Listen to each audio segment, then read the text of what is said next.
Welcome to Watch, Review, Repeat. This is the podcast where two best friends discuss the latest in film and television and then do it all over again the following episode. My name is Colton Brown, and joining me is Andrew Meadows. It is I, sir. Hello. You know, if I had thought about it, if I had thought about it ahead of time, you know, I might have tried to translate our intro into Japanese. That's a and tall then I order. almost certainly would have really bungled that language and probably made some people feel uncomfortable. Yeah, probably a bit of that, basically. So anyway, I didn't do that. We're actually starting things a little bit later than usual for us. And in fact, it's because I just finished the finale of the television program that we are talking about on this episode, which is Shōgun. Shōgun! So say it like that. I said it earlier, and I was like, why are you saying Shōgun like you're saying Logan? And I was like, oh, yeah, I am, aren't I? That's Yeah. the same thing. That's the same thing. I walk around the house saying it. Sarah thinks I'm an idiot. Shōgun! She just doesn't understand, you know? Like It's I close just- the it's just way refrigerator of door life. with a little bit more force. Or I drink the Shōgun! milk and then I put the cap, because I have a bad habit of drinking milk out of the carton. And I drink the milk out of the carton, I put the cap back on, and I put it down in the refrigerator. Shōgun! Chopping chicken. I mean, Cutting chicken into little chicken nuggets. Chicken nugs. sure. Shogun. Anyways. Anyways. It's the Yes, small we are things. here talking about FX's Shōgun, which second TV show we've covered this year, 2024. No way. Following the likes of Echo, which we covered back in January, or at least recorded on in January. I don't know when we actually put out the episode, but I think January sounds right. And this is a bit bigger. 10-episode miniseries. Just a very different sort of beast than Echo was, for sure. And I think there's a reason that this is the next TV show we've picked up on, and within that 4-month span, we haven't talked about any other TV shows for the purposes of covering it on a specific episode until a little show called Shōgun arrives.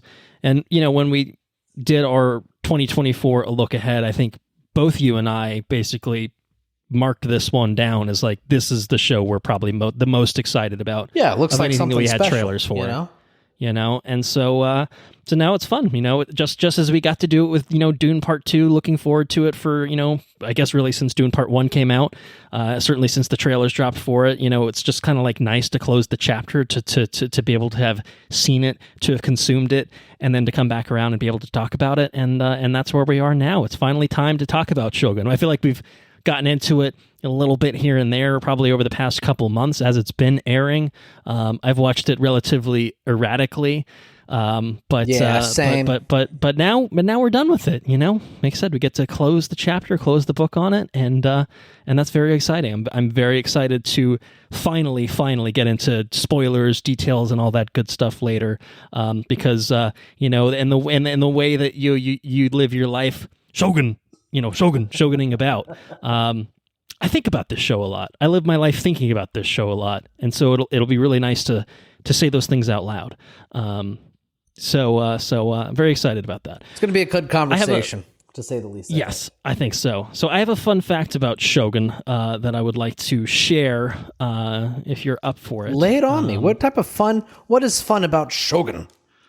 I mean, I think the most fun things about Shōgun are it's probably the attention to detail, I think, that goes into making a production of this scale, of this nature.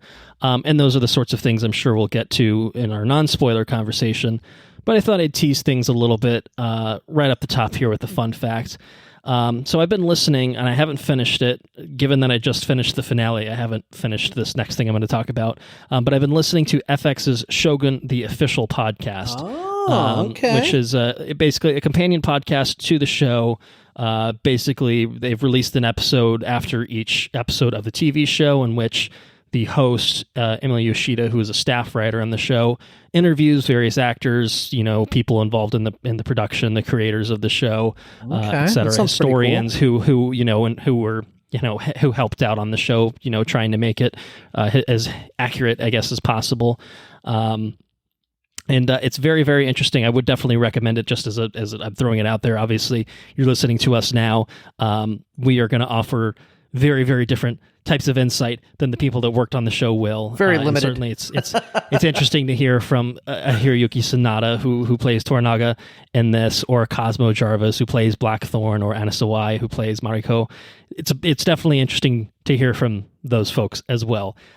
So it's very, very different types of coverage that we offer. But I wanted to have a little bit of crossover here and share something that I thought was really, really interesting that they, I think, talked about on the first or second episode of that podcast, which was basically the process of how the scripts were basically translated for the actors to perform. Because something that I think is notable about this show is it's primarily in two languages.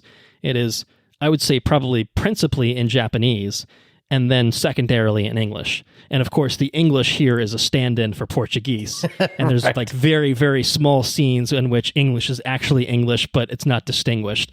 But I think they obviously did it that way so that the entire show was not completely subtitled in the way that it probably could have been if it was straight up English and Portuguese, or Japanese and Portuguese rather.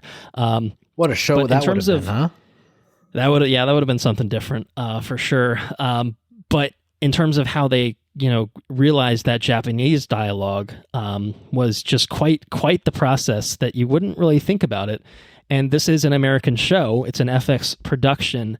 All of the scripts were written in English. All the writers on this show were English speakers, native English speakers, who maybe they may have spoke Japanese, but they didn't, but generally speaking, it was American writers writing on this show who spoke English and wrote in English. And so what happened is they wrote these scripts in English. They sent them to translators in Tokyo, who translated that into modern Japanese. And then, once they had been translated to modern Japanese by professional translators, they were sent to this Japanese playwright who specialized in history Jesus and basically would understand, this is modern Japanese. This wouldn't have been said in this period of time in Japan. Like, that's not accurate for this phrase to have been there. So let me fix that. And then that basically version of it was then given to the actors, and the actors, not all the Japanese basically speaking actors are native Japanese people, native Japanese speakers, actors, who then put their own spin on things, obviously, because it's a show that invited collaboration, invited actors to maybe change things here and there if it felt appropriate. And so then they filmed it, obviously, with another kind of riff on the translation of the translation, if you will. So, which is kind of crazy. And then they had to turn what was spoken into English subtitles. Back to English. Back to the original. Correct. And I believe what they actually translated for the subtitles is what the actors are saying. They didn't just go back to the original English scripts and just plop that text on there and say, good enough, And so an example they give is, some of the dialogue just kind of gets transformed wholesale. Like there's a scene where I think Mariko is scripted to have basically said it would be a problem if I was one thing. And then basically once they went through this whole process, it came back as I have more than one heart. So that's that kind of example of how a translation was realized, where things get completely again transformed, almost in the from true one language to another, and then just going through different levels of even being within that other language. So again, it's just one of those things emblematic, I think, of the attention to detail that went into this miniseries, this television show. And I don't think it's the last time that at least I'm going to talk about the level of detail that went into this, because it's extremely impressive. At least on that front, maybe on other fronts too, but at least on that front, I can tell you that right now. No surprises there. Again, there's a reason that we're covering this for an episode. It's not to say that this is necessarily because it's an amazing show and it's the best thing we've ever watched. But maybe there are things about it that are worth talking about. It could just be detail oriented. Sure. Yeah. You can make a shitty show that's, either historically accurate or very well produced and stuff like that. A pretty piece of shit, polished turd, something like that. It could be that. Turd. I don't know if it is. We'll have to get into that. I'm not saying it is. I'm not saying it isn't. Those are the things that we'll. You have to. I don't want to show my hand too early here. So, we're gonna come back to Shōgun shortly. But that's my fun fact. That's my fun fact on Shōgun, just to start things up. So we are gonna move into headlines now. Headlines. If you want to keep that going, I don't know if that's still a thing that we're doing. Is that the same tone that I did last time? I feel like it was different. Feels higher. I will have to listen when I listen back to this episode. I'll be like, no, we totally changed it. Yeah. We'll have to figure it out. We're tinkering. It's an ongoing process. So anyway, our first headline. You like Evil Dead, right? You would say that you're an Evil Dead fan. Big Evil Dead fan. Big Evil Dead fan. So if I told you that we are getting not one but 2 Evil Dead films, how would you feel about that? Not one, but 2 Evil Dead films. Correct. I would 2 ask... double Evil Dead. Who's involved? Do we know? That's a fair question. We do. So there are 2 separate Evil Dead films that are currently in development. Okay. Each with a different filmmaker, and each filmmaker, from what I can tell, is someone that has not made a lot of movies. These seem to be people that have made one movie that was impactful, that people seem to really respond to, and maybe Sam Raimi and whoever else is involved, maybe Bruce Campbell's involved with these sorts of things. Potentially, they've taken notice of those projects and said, let's get this guy to make an Evil Dead. So the first filmmaker for this number 1 of number 2 Evil Deads is Sebastian Vanacek. He's a French filmmaker who last year put out a movie called Infested, a French movie called Infested, which 96% on Rotten Tomatoes. Quite good. Which I think something about spiders, some spider horror related thing. So, spiders plus horror is usually a bad combination. But yeah, that apparently obviously caught the attention of the powers that be, and so he's co-writing and directing one Evil Dead film. And to be fair, this was announced in February, and I just kind of glossed over it. It went past me at some point, so felt like a good time to bring that up, since now there is a second Evil Dead film in works from Francis Galuppi. Francis Galuppi, who also last year put out his directorial debut called The Last Stop in Yuma County, which is a crime thriller. Sounds familiar, kind of. Yeah, I don't know anything about it, but I'm looking it up, and 13 reviews, but 100% on Rotten Tomatoes as well, with a very, very, very good average rating as well. So yeah, he's writing and directing a second Evil Dead movie. So, I think we don't know anything about what these movies are going to be, other than they're within the Evil Dead, banner. So who's to say? I mean, like Evil Dead Rise obviously was pretty unconnected from everything else for the most part. I think there was like a Bruce Campbell voice cameo at some point, but other than that, it was kind of its own thing. And that's kind of what I'm expecting these to be, but we don't have any real details. So what do you think? 2 up and coming filmmakers making Evil Dead movies. Evil Dead 2013 or whatever. Is it 2013? True. Yeah, Fede Alvarez, I don't think had really done much to that point too. So, and I think that again, Evil Dead Rise was probably the same thing. I think the director had maybe made a couple movies prior to that. It'd be interesting to see. I mean, you could tell that. I guess not. I mean, who made the most recent one? Lee Cronin, I think was who directed Evil Dead Rise. And again, I'd probably have to check to see what his resume was, but I don't think he had done a lot. It's interesting it's interesting that Evil Dead continues to capture new talent.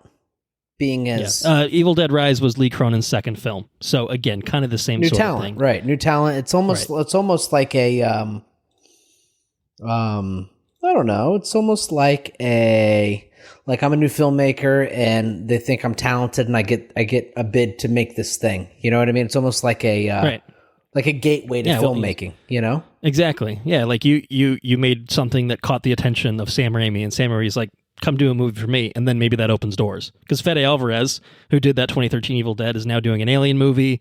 Obviously, he's done other stuff too, horror and otherwise. But yeah, it is kind of just like all right, come It's like gateway to major Hollywood films. It's pretty cool. Yeah, it's not a bad pipeline to have. I think is get up and coming horror filmmakers to make something in the Evil Dead franchise. And hey, both of us being fans of Evil Dead, they really haven't made a bad one yet.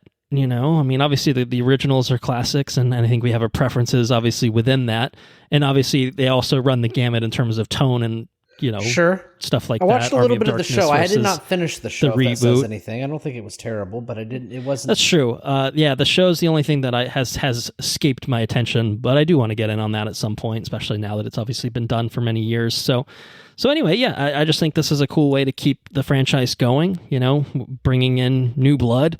And just letting kind of just up and coming filmmakers just put their stamp on things like that. That seems like actually a pretty good strategy. Cool. So far, so good. They haven't bungled it yet. So anyway, 2 Evil Dead movies in the works. So it sounds like you're on board. Yeah, absolutely. Always take Evil Dead. Very cool. Very cool. Well, let's move on to our next headline, which it's just really bad news. Kraven the Hunter has been delayed. Along with the Karate Kid. Whoa. So Kraven the Hunter has been moved into the Karate Kid's original date, which is December 13th of 2024. So thankfully, Kraven will still make 2024. It has not been pushed another year, because I think once upon a time it was a 2023 movie. So it was originally set for August, but now it's an early Christmas present. Yay! And we've been good. Really something to look forward to, obviously. And then the Karate Kid, again, which was originally dated for December, has now been pushed to May 30th of 2025. And this is the Karate Kid that is uniting Ralph Macchio and Jackie Chan, to remind you of that. So we will talk about some Karate Kid related things maybe a little bit later, but I wonder if the Karate Kid move is related to that. So we can close the loop on that a little bit later. But yeah, those are the 2 kind of delays on the Sony front. And do you have any feelings on those? Do you feel anything? I think you can continue to delay. Anything? Perpetual delay of Kraven sounds like a good idea. If Sony just decided to WB shit can Kraven the Hunter, it might not offend you. It would not offend me, no. But maybe they're continuously tweaking Kraven the Hunter as it's perpetually delayed. Or they stuck it in a vault and they'll bust it out when the time is right. When they have, oh shit, we don't have anything to release this month. Let's release this piece of shit. Correct. Right. Yeah. Let's Karate Kid's not going to be ready in December. What can we stick there? Oh God, I guess Kraven. Or I don't know. Sony's very overconfident with their shit. I think it's not even a case of them being like, oh God, let's just get it out of there and be done with it. Like I feel like they're just like, Spider-Man movies make money, man. We're just going to keep pumping these out, even though between Morbius and Madam Web and anything that hasn't been Venom has just tanked thus far. So we'll see what Kraven does. Venom. Yeah. Venom, Kraven, Raven. Jesus Christ. That's so Kraven. Anyway. That's so Kraven. Let us move on to other news. Okay. Like Roro, Ruby Roo, live action movies in the works at Revrix. Did everyone catch that? I did not catch that. In case you didn't, Scooby-Doo live action series in the works at Netflix. Ruh-roh. So I'm not drunk yet, I promise. Just having too much fun. That's all. So the last time we got live action Scooby-Doos, it worked out really well, obviously, with those 2 films. But Kanan was in that, wasn't he? Oh yeah, Kanan Jarrus.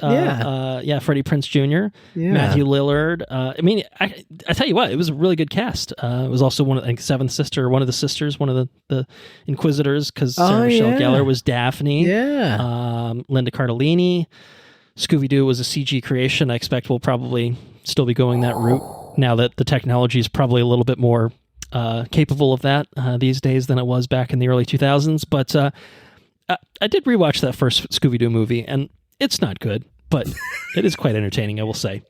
Had some charm to it, had some heart. Written by James Gunn, Was it really? Transformed from a rated R Scooby-Doo movie into a That's a movie. That's a movie I'd be. PG-13. If you told me the Scooby-Doo live action series was TVMA.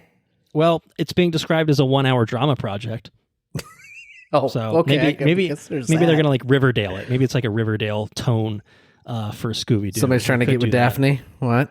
Or Velma? Maybe. Little Velma action? Well, I guess they did kind of do it because they had the animated Velma, which I think is supposed to be like adult, so you can check that out. People really fucking love that show. So yeah, what do you think? Scooby-Doo live action. I mean, could it work? Will it work? Maybe anything. Well, it could work. I do like me some Scooby-Doo. I actually really the Scooby-Doo that I think stands out the most to me is the werewolf one. Remember the werewolf one? Yes, I think so. Where they go to the bayou and yes, yeah. Mm-hmm. Yeah, that was a good, and there's zombies and shit. That was a good Scooby-Doo. Yeah. Anyways, yeah, it could work. I like Scooby-Doo. Scooby-Doo's all right. It's just Scooby-Doo gets used a lot. And then they came out with that real shit one with the Scooby-Doo kid. You know what I'm talking about? Baby Scooby-Doo? He's a puppy. Pup named Scooby-Doo, I think is probably something like that, Yeah, that's definitely a thing. Yeah, that was awful. And then that's kind of when I stopped watching Scooby-Doo, is when they came out with Pup Scooby-Doo. And I'm not into this. Yeah. Scooby-Doo is good shit, though. Anyways, maybe little babies like Gups will enjoy a reinvention of the thing, Yeah, I think that's the way to do it is, still make it kid friendly. I mean, I think you kind of have to toe the line, and I feel like the cartoons did a good job of that, where it's like obviously made for children, but not exclusively. That's really the was it though? The line like if you go back and watch it now. I think it's still. Is it still a little? It toted the line. Okay. Yeah, I mean, I think again, it was made for children. It wasn't. The difference is like that 2001 or 2002 film again was designed to be a rated R Scooby-Doo movie that they then filmed as a rated R movie and then realized this is a terrible fucking idea. What the fuck are we doing? And cut it down to PG-13. But then you still had like weird weed references and stuff in it, and like little shit where it's just like early James. You could tell that it was. You could tell that it was changed, that it was like meant to be something else, and Scrappy was the villain and all that shit. Like Scrappy, is that his name? Scrappy's a different character. Oh, okay. Let me at him. That's my Uncle Scooby. That's Scrappy. I don't like Scrappy. That fucking. Anyways, let me at him. Yeah, I mean, and a pup named Scooby-Doo is just a separate thing, I think, entirely, to be clear. Yeah, I think both. There's many different iterations of a Scooby-Doo. There are many good iterations to draw from, and that's what this should do. That's my bold take is make it a good Scooby-Doo. It can work. It probably won't. But it can. Also a bold prediction. It can. But it can, and it should. It could, at least could. I'll say it could. So hey, we'll see what happens. We'll wait until a trailer rolls along, and then maybe we'll have some deeper thoughts on that. So let's leave it there so we can move on and talk about Paul Walter Hauser's agent having a great week, and by extension, Paul Walter Hauser also himself having a great week. I don't know if you recognize this first sentence in this article.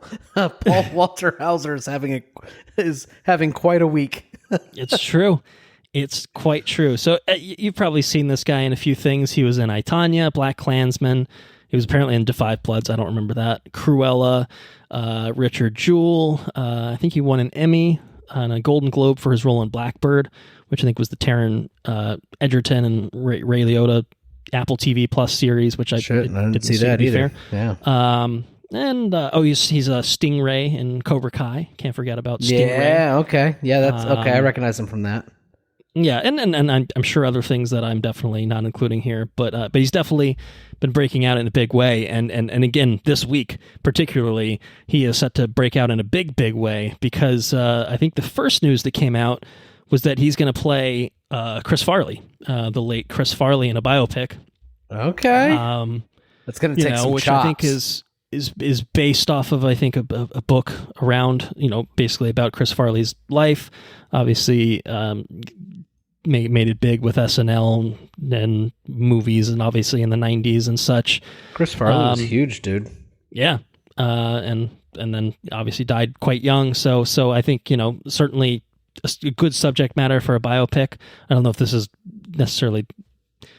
I mean, to me, it just kind of seems like they looked at this guy's kind of fat, so I guess he can play Chris Farley. And it's like, I guess, but maybe he's got the chops for it. I don't know. We'll wait and see on that front.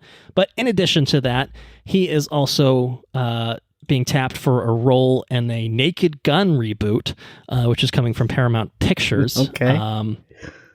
Which is he's joining a cast that includes Liam Neeson and Pamela. So you got a Naked Gun with Liam Neeson, Pamela Anderson, and now Paul Walter Hauser. Wow. I think it's a Lonely Island maybe produced or at least involved. That makes some sense. Of those creatives. I was going to say I don't know how Naked Gun gets made today. How does that get made today? Oh, I guess that's how you do it. Yeah. Lonely Island makes it. Okay, I get it. Yeah, and I don't think it's like a purely a Lonely Island thing, but definitely some members I think are involved. Akiva Schaffer particularly. And then last but not least, he has landed a role in the upcoming Marvel Studios film, The Fantastic Four. He will be playing Doctor Doom. No, I don't know who he's playing. Oh, I was going to say what? His role is under wraps. My speculation, pure speculation, no rumors, no sources, is I think he's going to be voicing Herbie the robot. That's my gut instinct. Okay, it feels like a role that's kind of made for a comedian. I think the other speculation, and that I would be disappointed because it's a role made for Danny DeVito, is Mole Man. He could be Mole Man. And again, everyone's just kind of looking at this guy and being like, well, he's probably not Dr. Doom. He's probably not Galactus. He's probably Mole Man. Oh, he could be Mole Man. But if I was an actor, I could never be on the internet. Is my guess. I'd be so upset all the time. God, I want to play Dr. Doom. No, you're fucking Mole Man. They would look at you and be like, all right, every character you play has to have a fucked up eye. If there's a character in the comics that has a fucked up eye, you're a shoo-in. Like you're incapable of playing a role in which you have just eyes that are completely normal. You must play a character with fucked up goofy eyes. It's like when you're casting Mary Jane Watson, it has to be someone with red hair. There's no such thing as hair dye. There's no such thing as wigs. They must have red hair inherently and naturally. Otherwise, it's terrible casting. Yeah, Zendaya, we're looking at you. Ugh.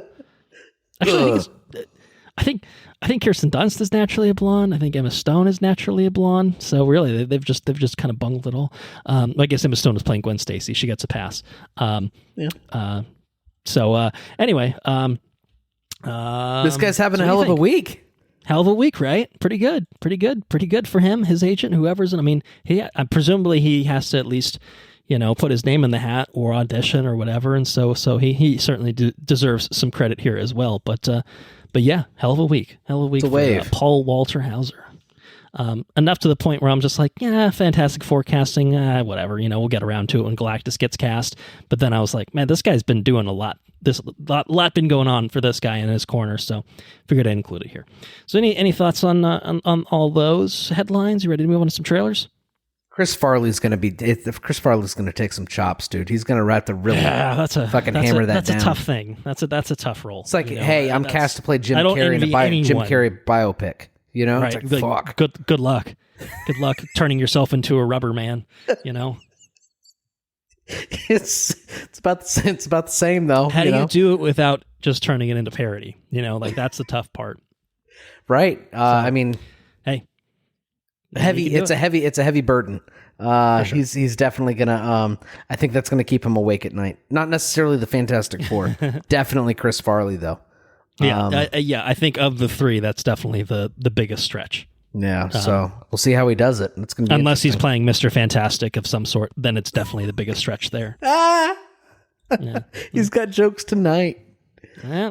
That's what happens when we start at 9:30. Yeah, that's right. All right. Any other thoughts? No, that's it. On to the trailers. All right. To the trailers. Trailers. Transformers 1. Every Transformer has an origin. Only in theaters September 20th. It's an animated Transformers movie with the voices of Chris Hemsworth, Brian Tyree Henry, Scarlett Johansson, Keegan-Michael Key, Steve Buscemi, Lawrence Fishburne, and John Hamm. That's a fucking stacked voice cast right there. And I don't know. What do you think? Is this I think they paid. Is this a Baby B kind of movie? What are you thinking? The style that they chose to pursue for this film is aces. Like, okay. I am a huge fan of this, the way this animation looks, the way these characters look, the textures, the lighting, all of it. I think it looks fantastic. I don't know. I don't know what it is. It just looks kind of unique. Yeah, I mean, it's nice to see things in the Transformers movies that aren't just like Michael Bay looking pieces of shit, which is obviously why Bumblebee was refreshing to a certain extent, because the visual language of them looked a bit better. But also, it's also kind of nice to not see Transformers in live action, you know? Yeah. So. And it's initially I was interested when these two robots were in, the two Transformers were sitting in that room together. It's the two actors. It's Chris and that other guy. Right. Yeah. I was like, oh, what are the humans going to look like? Because I mean, very obviously these guys are. Yeah, they got to interact with humans. Exactly, and we don't get any humans in this. It's all on. It's all on Cybertron. Cybertron, exactly. What a concept!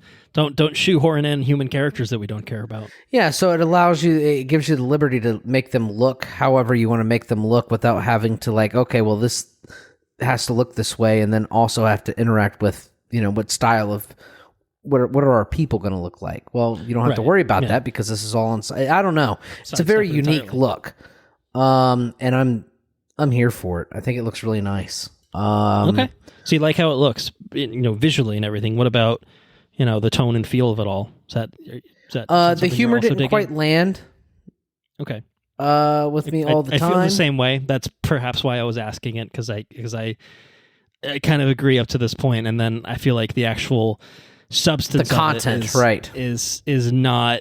Again, it definitely feels like it's leaning more on the side of, oh, kids are going to love this, sort of thing, and I'm not sure that I will for an hour and a half or however long this movie ends up. But maybe it's okay. It certainly could be. The humor didn't quite hit, but I don't know. I'm trying to scrub through the trailer. But there might be enough there outside of the fact that a joke falls flat here and there. And it almost seems mo-capped in a way, doesn't it? The motions of the some of it does, anyways. When they're sitting in the chair, it seemed like it was mo-capped. Which I think. I mean, I don't know. The animation just looks. Yeah, I mean, they might have been working from reference, potentially. I'm not sure. Yeah. But anyways, from an animation standpoint, some of the combat looks pretty cool. I don't know. Just artistically, it looks very interesting. I can't speak to the rest of it. The rest of it doesn't look incredibly compelling. Well, wait and see. It's a trailer. Trailers they could work both ways. They can make something really bad look really good, and they can make something really good kind of look bad too. And it's got a good cast, so it's got a very, very talented voice cast. Obviously, like you said, I think the visuals of it are definitely interesting. And at the end of the day, if nothing else, it does feel like a refreshing change of pace for this franchise. That when you see the word Transformers, come up on the screen. I don't know, if I put the word Transformers in a movie title for a script, if you didn't know what it was, you might think, oh, fuck, another one already? Jesus, well, it's exactly what I said. I said, oh, fuck. That's exactly what I said. Here we go again. I sat down, bottle of wine, I just immediately scrolled the trailers and the scripts. Oh, fuck, Transformers. I click on it. I was like, oh, wow, this looks... Hey, what's this? This is different. Okay, all right. So yeah, we'll see what happens with it. September 20th. Maybe, I'm sure we'll get another trailer before then. Maybe that will move the needle in some sort of way for us. But we'll keep tabs on it, I think, is what it sounds like so far, a few months out. So Transformers 1. Next up on the trailer front is a Netflix movie, which I think is getting a limited theatrical release, starring Glenn Powell. He's having a moment this year, it seems like. I think him and that other guy, Paul Walter Hauser sort of thing going on. Between he had the Sydney Sweeney movie earlier this year. Twisters. He's going to be in Twisters, right? And now Hitman. So he's playing a fake Hitman, but maybe there's more to the story. Coming to theaters May 24th, dropping on Netflix June 7th. From writer-director Richard Linklater. What are you thinking? How are you feeling about Hitman? I think this looks pretty good. Something for you? Okay. All right. Those look pretty good. It looks like it could be funny. It looks like it's a neat I don't know. It's like a neat idea for a movie, I think. Yeah, I think, for a movie called Hitman, you think, well, a movie about a hitman, haven't seen one of those before. But then you watch the trailer and you're like, I don't know that I've seen a movie quite like this, actually. Yeah, it kind of seems a little original, right? That's nice. Fresh idea. It does feel a bit different. Feel a little, a little more interesting. So, yeah. It looks fun. Looks original. I think it looks. I think it looks. I don't know. It just looks like a funny movie. I think Netflix is This is a good place to drop it. You don't need to go see it 2 weeks early in theaters. I think that might actually elevate my excitement for this movie. Oh, this is a movie that looks halfway compelling, and I can just watch it at home. I can just watch it at home after 9 o'clock. That sounds great. Yeah, that's fair. And yeah, I don't know. It looks saucy too. So that's cool. But anyways, I'm excited about it. Glenn Powell, this guy, I think he's handsome. He's been in a lot of things, and he's good. I think we're on the Glenn Powell train at this point, right? Glenn Powell's knocking it down. Yeah. I picture him and the other guy, Chris Farley, having the what's the agent's name from Tropic Thunder? Matthew McConaughey. Oh yeah. I don't remember the character's name, but I can obviously. I feel like it's right on the believe it tip or of my not, tongue. I can in fact picture Matthew McConaughey in my head, so I'm doing that right now. Right. All right. Yeah, sticking up for Glenn Powell getting cable television on the set of Hitman. Anyways, Glenn Powell was raised in Austin, Texas. Maybe literally Matthew McConaughey is actually just his agent. That could be it. Could be it. Yeah. Anyways, I think this movie looks like good fun. I agree. I think it really can put Glenn Powell. When you put an actor in a situation to act multiple different people, like in different ways and stuff, it really kind of puts their acting, on full display. Almost like Master of Disguise back in the 2000s. You fuck, damn it. I think I preempted you with a joke on the last episode, and you just did it just now to me. I was going to say he's doing a real Dana Carvey thing here, it seems like. Turtle. And that's turtle. So it's always a good thing to model yourself after as the cinematic classic Master of Disguise. Fuck. You want to do a bonus episode on that right before we talk about Hitman? I don't know. Turtle.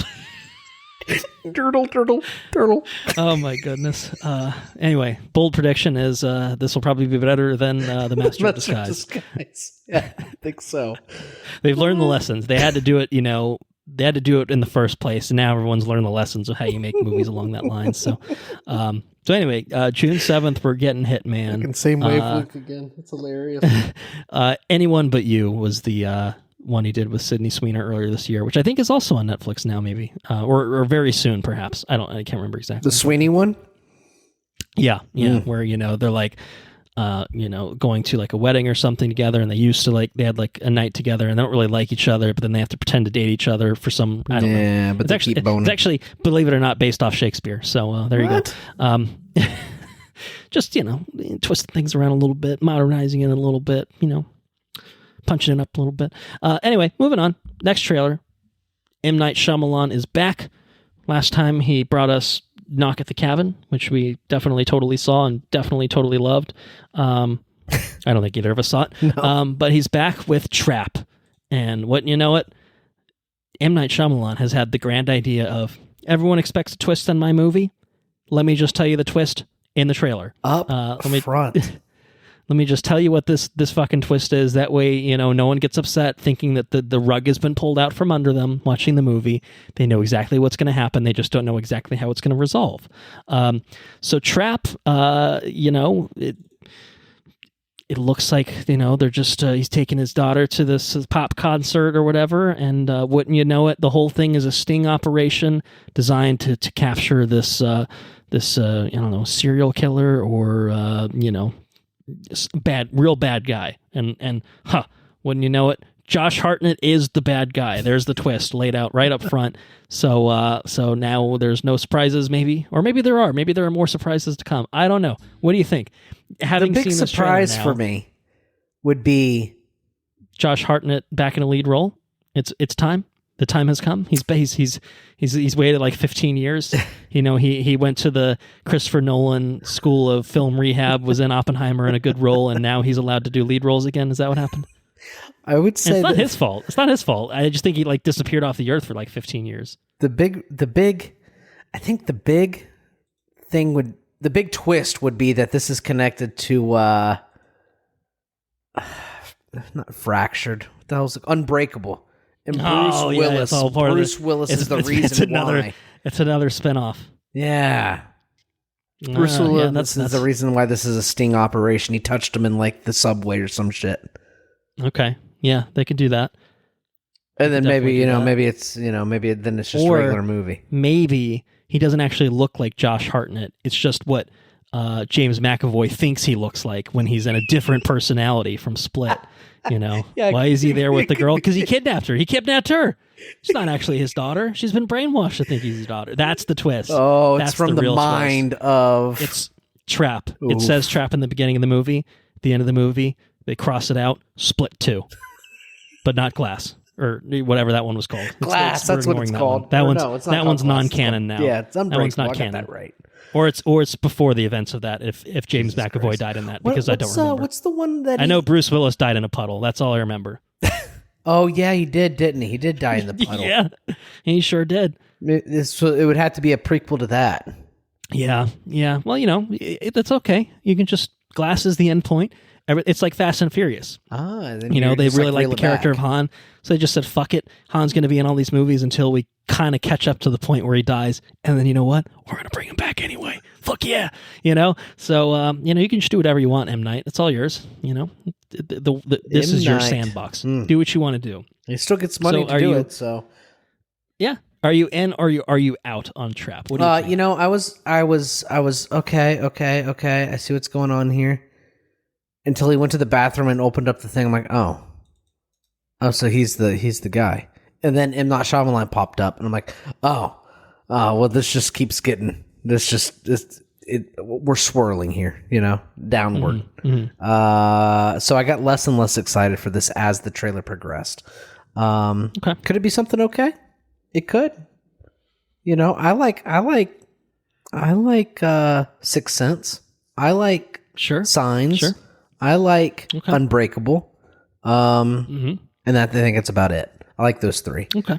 So yeah, we'll see. I guess we'll see what happens. I never saw the one with the island where people are old or whatever. The beach that makes you old. Yeah. Did you ever see that? Yeah. No.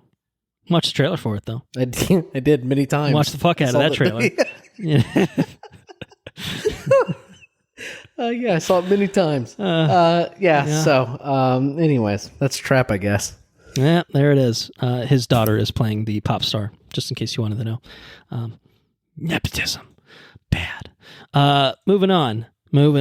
Official trailer for Deadpool and Wolverine. And, we got that teaser a while back, and they gave us the very slight tease of Hugh Jackman's return as Wolverine, and now it's full on. I feel like this trailer was very pointedly like, he's back. Let's fucking go. That's the motto of this trailer. LFG. So July 26th, we're getting Deadpool and Wolverine. I think this is probably something that was already in the cards for us to see anyway, but having now seen this trailer with some new footage and everything, you feeling any more excited about it? Feeling any different about it? What are you thinking? Oh, I don't think I could be more excited about this trailer. I thought it was hilarious. I thought... It's the one thing that Feige said we couldn't mention. Right. You want to build a snowman? Yes. Like a Prayer by Madonna is a total banger. I don't know if you've listened to this track. Sure. But the bass line, in life, this whole song is just fucking nuts. As soon as I got done watching trailers, I put it on repeat for like probably, I don't know, I probably listened to it 2 or 3 times. Real good song. Very nice. Trailer, I really enjoyed they had that like Ant-Man mask and it opened up. Yeah. Mm-hmm. And it was like Giant cool. Man, but inside his thing was like a skull, like he died. Also, you have the what is it, the ancient one Yeah, the ancient one in there. It's not the ancient one. Who is it? Someone who looks a lot like the ancient one, I guess, to be fair, because she bald. That is the villain of this movie, Cassandra Nova, who I think is Professor Charles Xavier's sister, I think, in the comics, if I'm not mistaken. Is that right? So, okay. So that's I the villain thought of for this sure movie. she was dressed kind of the same way, and she was doing some mystical shit, and it looked like Definitely they were fixing to jump into a spiral ring at the end. There is, yes. So there's definitely. I actually don't. You're not entirely off base, but yeah, that's what's going on here. There's definitely mystical arts going on. That's definitely a sling ring portal. So it's clear that they're, I mean, as we would expect for Deadpool and Wolverine, playing fast and loose with anything goes, in terms of Marvel it's shit. cool. It's a lot of fun. So it seems like they're doing a lot. Even in that one scene, and this is one of those things that, like, you see the YouTube videos with a bunch of red circles and arrows pointing at things, and that one shot of the giant man helmet, you can see just even cameos of character. Like, we already saw Pyro in the last trailer. One example is you can see Lady Deathstrike in that one frame. So she's back from X2, which is pretty cool. And others are also there. But I think the star of the show might be Logan's guns, man. Because we got the sleeveless Wolverine costume in the one shot where they're walking out on the street, which looks fucking awesome. Totally. I feel like we didn't see the mask, though. We know he's going to wear the mask at some point in this fucking movie. It's entirely possible they'll just CG on top of his head in every scene that it's in. So it's, maybe it's in some of these sequences in the actual movie, but not shown here. But I'm looking forward to seeing him, just finally properly wearing the goddamn Wolverine getup. And the costume more looks black awesome, leather. right? Yeah, it looks great. The colors, the design. Hugh Jackman obviously is still fucking ripped, as he always is for these things. And everyone just looks like they're having a blast. This just looks like it's going to be a fun, violent continuation of Deadpool, obviously, but also bringing him into the MCU at large. It just feels like such a fun thing. And then again, to remind everyone, this is the only Marvel movie we're getting this year. And if we're going to get one Marvel movie in a year, this feels like a really good one to have. Something very, very different than anything we've seen in the MCU, because it's going to be rated R. Balls to the wall, Deadpool shit. So I'm very, very excited for this. Very, very much looking forward to this. And I have been slacking on prepping for a certain bonus episode that we've been teasing for a little while. But I'd be happy to go in on some old X-Men movies maybe before Deadpool and Wolverine rolls around. Yeah, that would be a good one. I think that could be fun. I think we'd have to definitely do it in chunks, as to not overwhelm ourselves, because there are some stinkers in the bunch for never sure. Strikes twice.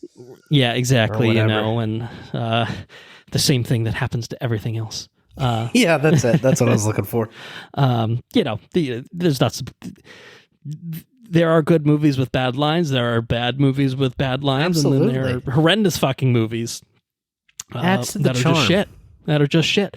But that could be fun. It could be fun to do a deep dive on the X-Men Fox universe, because it does feel like so long. This is a movie that isn't necessarily going to expect you to have seen those, but I have to imagine it's going to benefit, to be able to like pick out like, oh shit, that's Pyro from the X-Men movies. It's fun to see him back here, in something, because we haven't seen this fucking dude in 15 years or whatever. So that's the kind of thing that I think could be fun to do. So maybe we'll do that. We got a little time, July 26th. So, we could do it.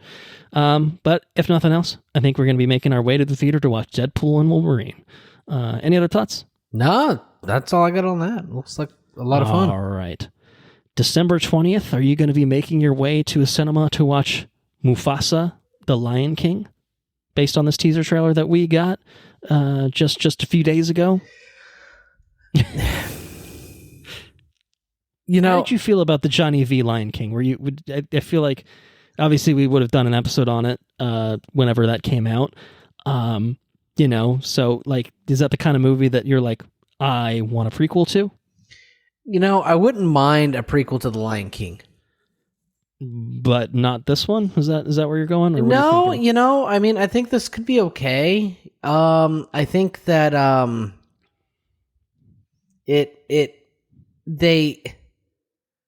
I don't know. I just don't like the way this looks. I don't like the animation style of this movie. Okay. Could it be? Did it bother you in the other one too? Yeah, it did. Like, there's ways to make it There's a thing online where like the Lion King had a the Johnny V one.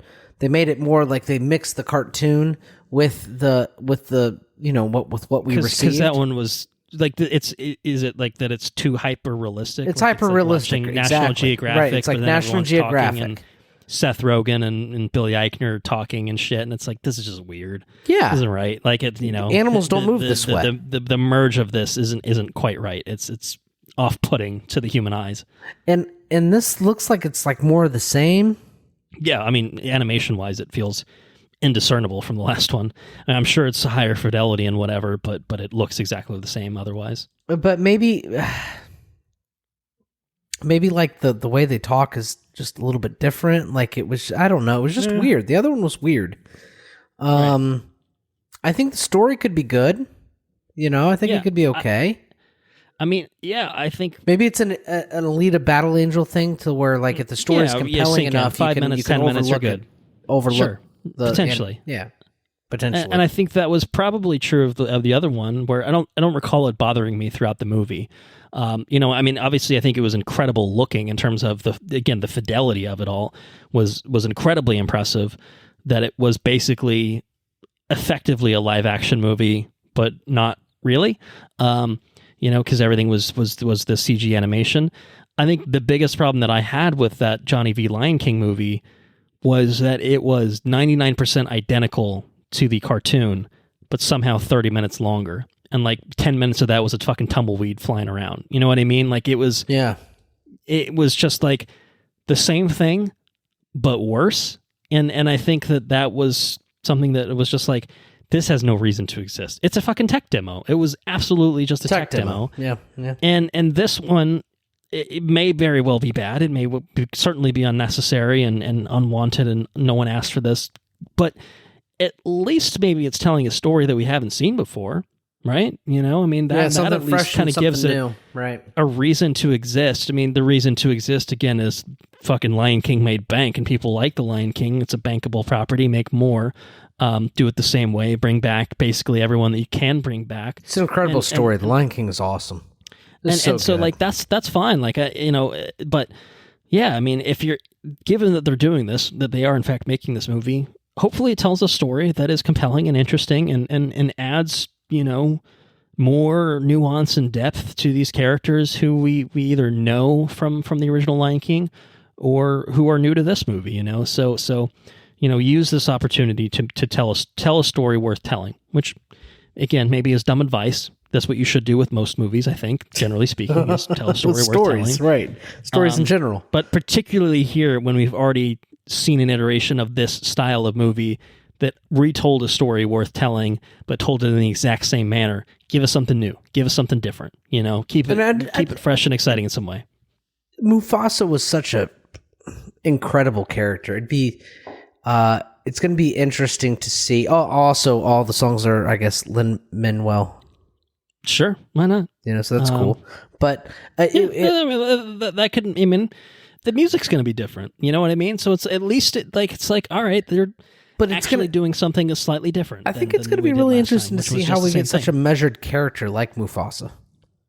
Yeah, he's a measured guy. Really interesting story. Yeah. Anyways, I think I don't know. I think there's a story there, and I think it could be told pretty well. I think I'll have to be eluded into the animation because it's. I don't go to see the Lion King to watch a National Geographic thing on lions. You know what I mean? Right. Right. So, but whatever. Totally. We'll see what happens.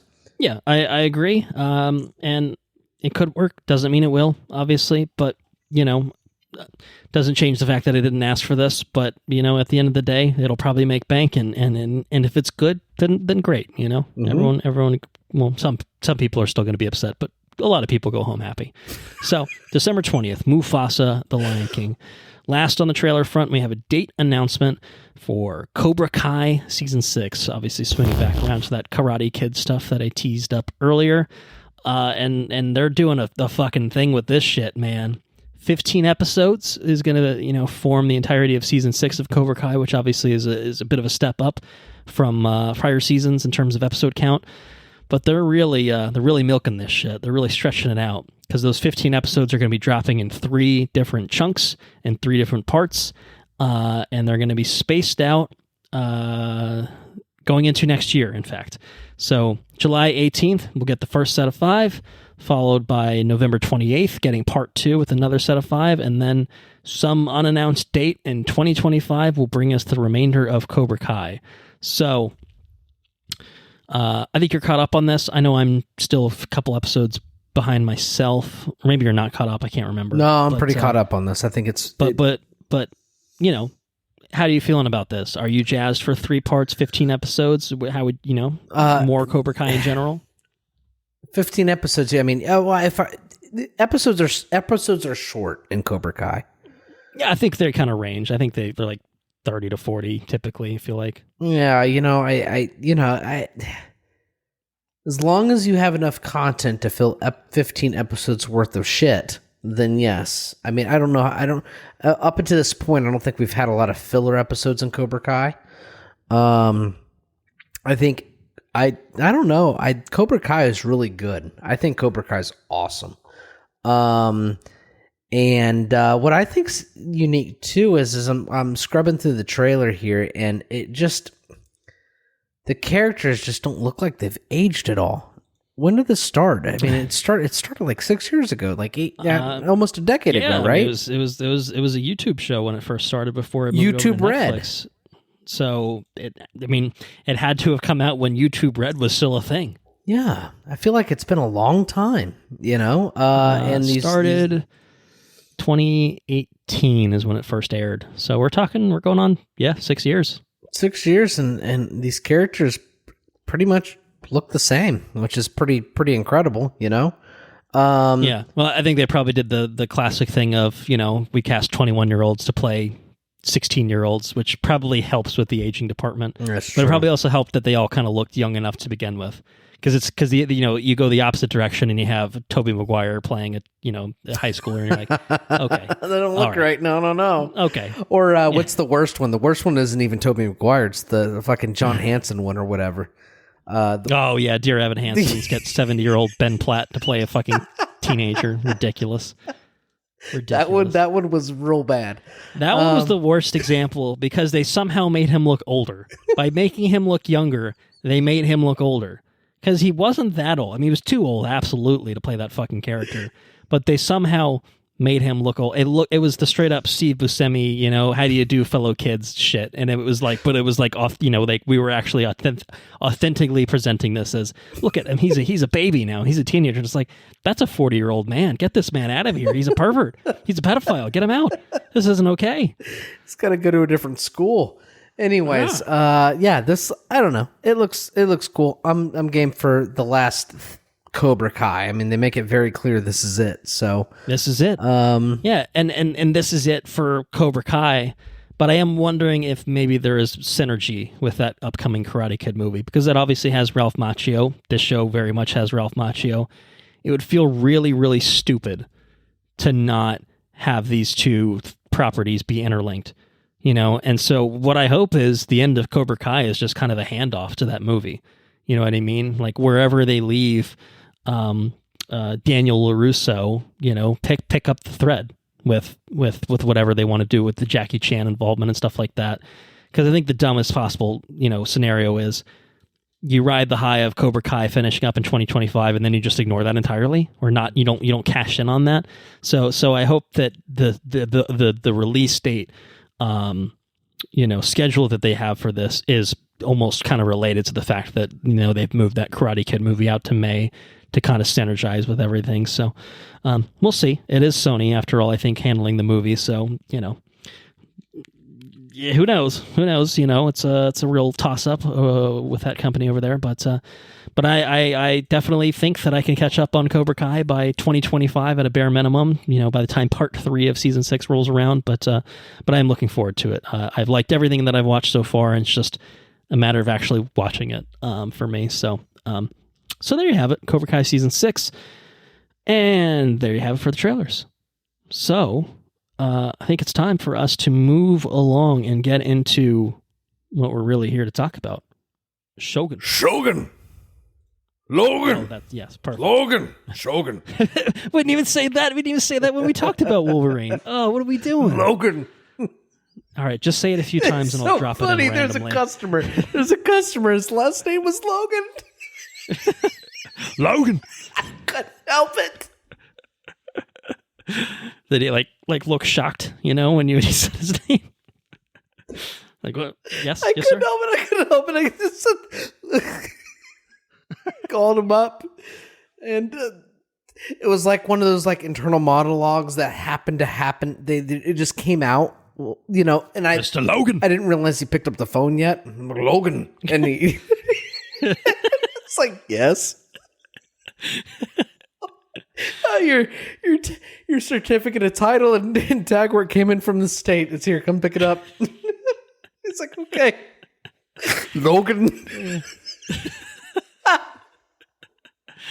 Anyways. Shōgun, an FX miniseries, which is streaming on Disney Plus and Hulu, created by Rachel Kondo and Justin Marks, based on the novel Shōgun by James Clavell. Show stars Hiroyuki Sanada, Cosmo Jarvis, Anna Sawai, Tadanobu Asano, Takahiro Hira, Tommy Bastow, Fumi Nakaido, and more. Many more. Lots of recurring stars that have names that probably would be fun for me to say that I'd probably fuck up too. But hey, we can talk about that later if we want. In Shōgun, when a mysterious European ship is found marooned in a nearby fishing village, Lord Yoshi Toranaga discovers secrets that could tip the scales of power and devastate his enemies. Oh my goodness. Let's do some non-spoilers for Shōgun right now. So, been watching this show, consuming it for a couple months now. You would have watched the finale a little sooner than I did. The show, I think the finale aired probably a week and a half ago, I think, maybe roughly from when we're recording. I caught it towards the end of weekend. April. And I don't think you watched it exactly when it came out, but you've certainly had a few days to stew on things at a bare minimum. So let's talk about it. Let's talk about Shōgun. What'd you think? What do you think about it? There are things in Shōgun that there's things in Shōgun that I thought were incredibly moving, incredibly potent stuff. Okay. At the same time, there were things that I found in Shōgun that were distracting and things that I did not like. Was the Terminator Salvation set designer, moving some lights around or something like that, Christian Bale style? It's fucking distracting. Not like it wasn't like that. All right. It kind of was like that. You fucking amateur. Right. What are you doing? So are these things that you can get into in non-spoilers? Are you talking about? No, plot I can specifics, get or into it in about non-spoilers. All right. Let's flesh this out. There's moments in this film or not film. It is kind of like a film, honestly. It's a very tight show. They know their story. They know what they want to tell. They tell it at a methodic pace. It's a slow burn. It's a character show, and I think it's incredibly well done in that department. I think the writing portion of this is incredibly on point. I think it's a very, very, very sharp show. I think it's incredibly well acted, and it's very potent. Like it's poignant, I think is probably a good way to put it. It's just it's when it hits, it hits very solid. The biggest thing that I found with this film was I could call it a film. The biggest thing with this show is the way that they, like, I'm on two sides. The cinematography of this show is either, in my opinion, I think it's very, very, very, very well done, or it just did not connect. It's very polarizing, right? Like either I really love it, or I don't like it at all. Like I don't like it. The show uses a lot of like fisheye camera. A lot of like over just real stretched out film. Like it's just way wide, and it's got an aesthetic, like it uses a lot of vignette, so it'll be very wide, but then at the same time the corners will be blown out of the film, like it'll just be black. You know what I mean? Yeah. Right. And it uses this. It's the style of the movie. It's what they're going for. It just didn't agree with me, and I found it very. I mean, I found it very distracting. It's constant. It's consistent throughout the show. Like they're constantly going back to this style. This blown out wide lens look. And in one sense, I understand what's going on. It makes like narrow hallways look much more wide. Because they're going through like the paper walled rooms of like these places, right? And they're very narrow, and you put a blown out lens in there, and it makes it look wider, and it makes it look more dramatic. But then that doesn't translate the same when you have a landscape of the entire region, right? Like you have a helicopter landscape or whatever, and it's blown out, but then it's vignetted, and I don't know. It didn't agree with me. I found it very distracting. At the same time, we talked about the different languages in this show, and like what we didn't get too much into the content, but there's a lot of translating going on between Portuguese and Japanese. Right, that's true. There's translating not only from the scripting process of getting to the point of filming, but translating is a very integral piece of the plot. There's a foreigner in this land, and he relies on a translator to just not only like understand what's going on, but to like staple him as a person into this place. And the way that was done, like the intimate settings of the translating, the intimate cinematography, like when it's not set on like movement, and it's not set on like capturing a wide area and this and that. When it's capturing intimate interactions between the characters, I think the cinematography is incredible. One thing that I really like, one thing that really stuck out to me was we watched a movie. I think it was called like April or some shit. It was about the teacher that slept with the kid. May, December. December. It was one of the other months, and you just picked the wrong. And there one was a shot where like when they were talking in the mirror, right? Yeah. And there was an episode in the show that was just, I don't know, man. It was incredibly powerful. It was very touching. And the cinematography really elevates this show in a huge way during those intimate settings. And then I feel like when it tries to capture like not necessarily the mundane, but like the B-roll footage, or like the transition pieces, or just things that are not just things that are, I guess, mundane, I guess is the best way to put it. I just don't like it at all. You know what I mean? Like it's insulting to the hard work you're putting in on those very, very powerful moments. And I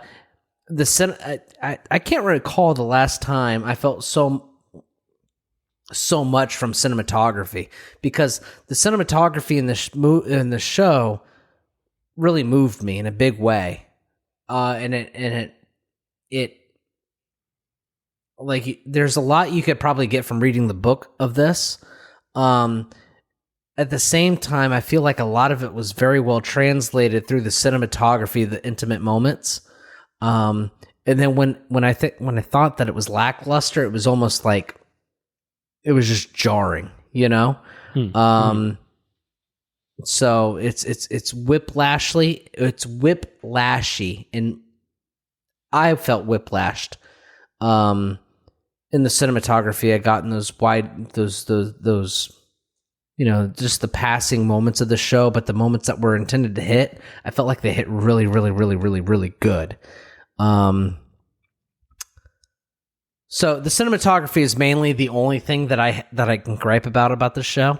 Sure. Yeah. I think the score is incredible. I fully intend on purchasing the vinyl of this. Made by Mutant. They got it up now for pre-order. I saw that. I think. So it's a very cool looking packaging, to lure you in case you needed an extra incentive. Good.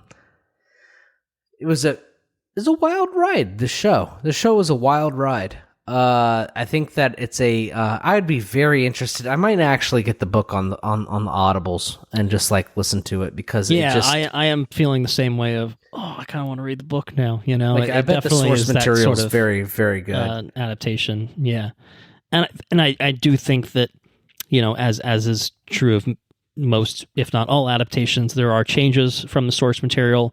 I think some of it, from what I understand, and this is, again, kind of going back to what I said at the beginning of the episode, listening to the official podcast, the companion podcast, some of it has been changed, I think, to somewhat make it feel a little bit more like period accurate or historically accurate in the way that, the book isn't in some ways, I guess.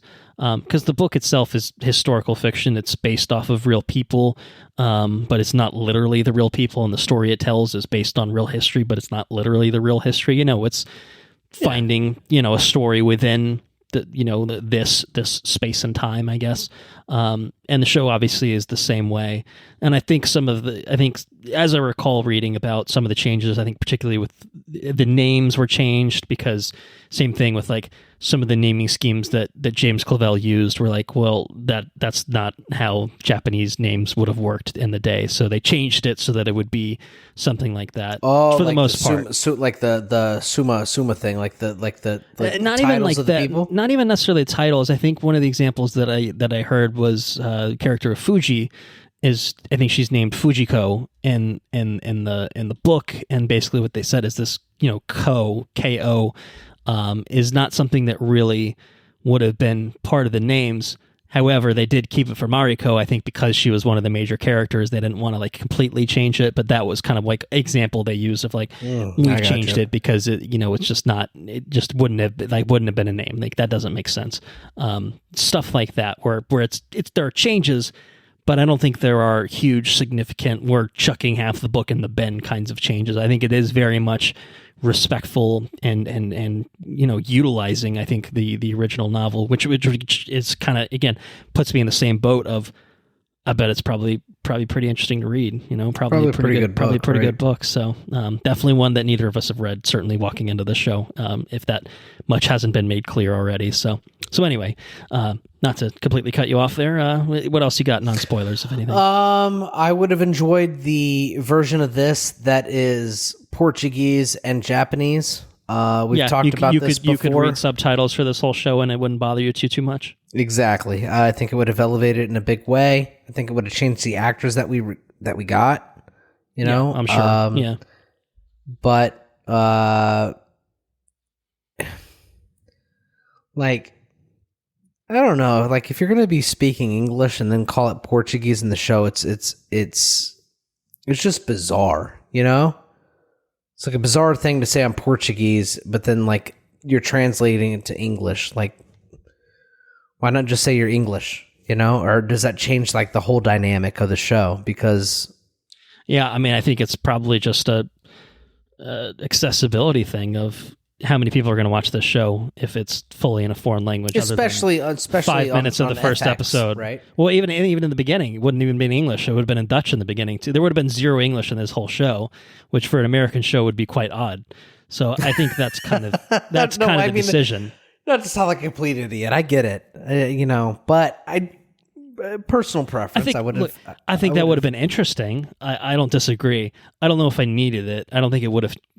I don't know that for me. I don't think it would have made it better in any way necessarily. Probably more accurate. Sure, you wouldn't have to have the cognitive dissonance of, okay, well they're speaking. They keep calling it Portuguese even though it's quite literally not. So and again, it's a little silly, and that really only becomes an issue in like the first episode or two. After that, it's really kind of it's a non-issue from there on. There are Portuguese characters that come up and start speaking English, but it's just everything's assumed at that point. No one at that point is being like, reminder, I am speaking Portuguese, but in fact, it sounds a lot like English to you, Englishman. So yeah, I get it, but again, I don't. I think FX. I think FX has another worthwhile show under their belt. They're very much with Shōgun. Like, I think there's HBO. Yeah, I mean, and then there's FX. But tell you what, I mean, the level of violence we got some nudity in this. Not a lot, but like. We got this one. Is basically this is basically just HBO at this point. The lines are very blurry, I think, between like what constitutes a premium cable HBO style show versus what can just be on FX. You know what I mean? Because it's very gory at parts. It's it's very mature. It's very adult. It's very it felt HBO in many ways. So I mean, just as far as quality though, I think FX. They've got some good shows under their belt, and I think this is another one that they can add and I to think their... Probably the biggest difference is HBO probably spends more money on shit. Like House of the Dragon absolutely costs more money than this. Oh, for sure. Show did. Right. You know what I mean? So, which, one is CG dragons and one is not. There's a reason for that, obviously. But yeah. Okay. All right. So, some distracting cinematography, but otherwise it's a hit for you. Shogun is. Yes, and even that cinematography. Some of it really hits, some of it very much does not. Yes. That's the best way to describe it. I think it's well written. I think it's executed incredibly well. With the exception of the and okay. For a lot of people, I would imagine that the cinematography is totally fine. You know what I mean? Uh-huh. But I found that certain moments were just not my cup of tea at all. Other moments were, I'll take a double shot of that fucking tea because it's so good, Mm-hmm. Sure. That's where I stand on it. So yeah, well, I mean, I guess for my money, I definitely noticed everything you've described in terms of cinematography, but it didn't bother me at all. So I guess I would probably fall into that camp that you just described of. It was kind of I wouldn't say it was a non-factor for me because I did notice it, but it didn't bother me. To me, it definitely felt unique and certainly a style that you don't really see ever or often, at least. So, so it kind of made it stood apart for me. And I guess I probably agree in a general sense of it works better in certain moments than it does in others. But I never found it distracting in the same way that it sounds like you did. But I think that. Beyond that, on just talking about, I mean, I love this show. I thought it was brilliant. I thought it was fantastic, and we probably cinematography aside, probably share a lot of the same sentiments overall. And like you said, the writing I think particularly is incredibly compelling. I think the dialogue itself, however many layers of translation it got to the point where it did, it still comes across as very insightful and powerful at times, and just still naturalistic, I guess, in some ways. The characters themselves, I think, are very interesting, and one of the things, and I think even when the trailer came out, was like, oh boy, here's this whole thing. Maybe this is kind of somewhat tying in with the whole Portuguese English sort of thing. It's like, all right, we got this whole show set in, this period of Japan and like what the 1600s basically, and maybe considered feudal Japan. I wonder. I don't know. Yeah, I wasn't sure exactly what the correct classification would be, but historical Japan. I don't know. It's the Sengoku period of Japan, which is Sengoku. Yeah, so that's kind of where it is, and then there's a Edo period that follows, basically this time period that this show is set in. There's a few different eras of Japan, I guess, not to, there's plenty of other people that can tell you a lot more about that than I can. Let's put it that way. Probably a podcast for that. It's definitely a podcast for that, I'm sure. But the thing that I wondered, like walking in, is like, oh, if you got this really cool thing set in 1600s Japan or whatever, and then you got a white guy, like, all right, we Tom Cruising, we Last Samurai in this shit, which I will defend The Last Samurai. I think it's a legitimately that's a good movie, right? I like that movie. It's a legitimately good movie, but I also, on one hand, I'm also just like, do we need a white POV protagonist character? And like, obviously that's straight from the book. It's straight from the book, and more than that, it's actually straight from history, sort of. Not to say that the white person was the protagonist and the POV character for everyone. Obviously, the people in Japan were like, "What the fuck is this guy? What the fuck is this thing?" He's a barbarian, right? He's barbarian, right? Yeah. But I was very surprised at how quickly I think Cosmo Jarvis won me over with his Blackthorn character, because he's very overbearing and yelling a lot in the first episode, and just crazed, I think, certainly when he makes landfall in Japan. But then by once he gets cleaned up a little bit, settles into things a little bit, I found him to be a very interesting character to follow because of this outsider perspective and having that sort of thing.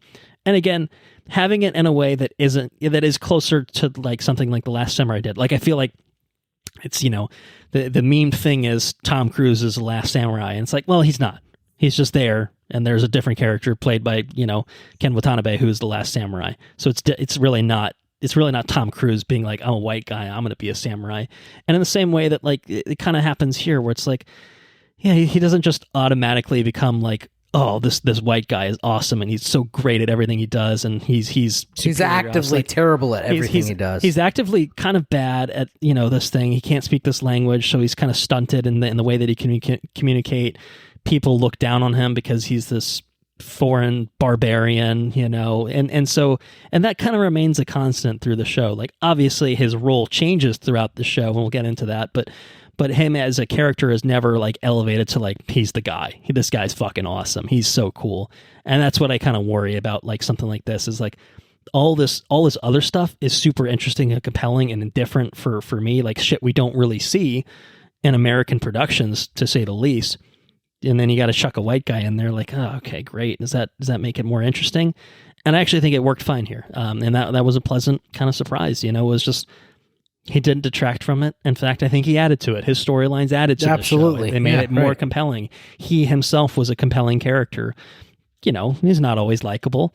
He's. I don't think any of the characters are likable. No, I mean, they're very realistic characters. They're realistic people. They're people that do shitty things for understandable reasons. There are people who do honorable things for less than understandable reasons. They are complicated, real people, and people who feel like you could see this person just existing, and you can understand, even if you don't agree or feel the same way. Like, this is a show that is very plot heavy and has a lot of things that happen that are plot related, but in the same way of like a Game of Thrones or something, it's very character heavy. There's a lot of characters to follow.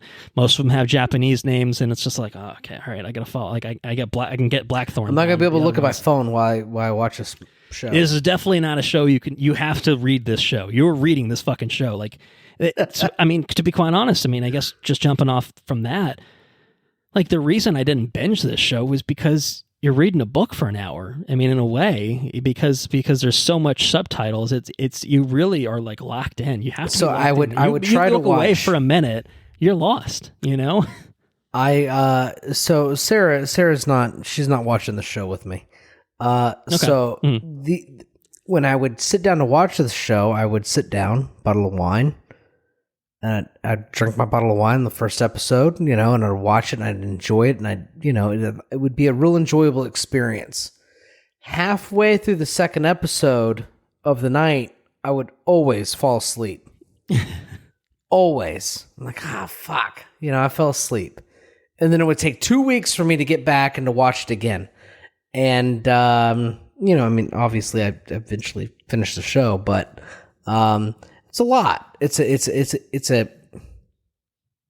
not a light show. No. It takes effort.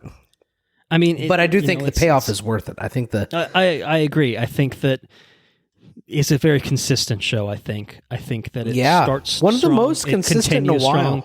It doesn't, like, every episode very much just feels like a strong continuation of the story of these characters, furthering their arcs. The payoffs are worthwhile, and by episode 10, I mean, it's 10 episodes. I feel like it's longer than a typical miniseries or a lot of the series that we've seen on Disney Plus and stuff in recent years. And each episode's about an hour. And like I said, it's an hour of 95% Japanese dialogue that's subtitled on screen. Like, it's a bit of a heavy lift, because if you're really buying into this, you got to understand, 5 regions ruling Japan. What's the scheme of power?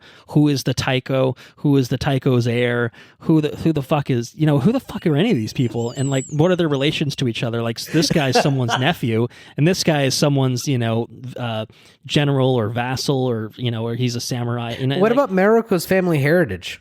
You didn't even talk about that.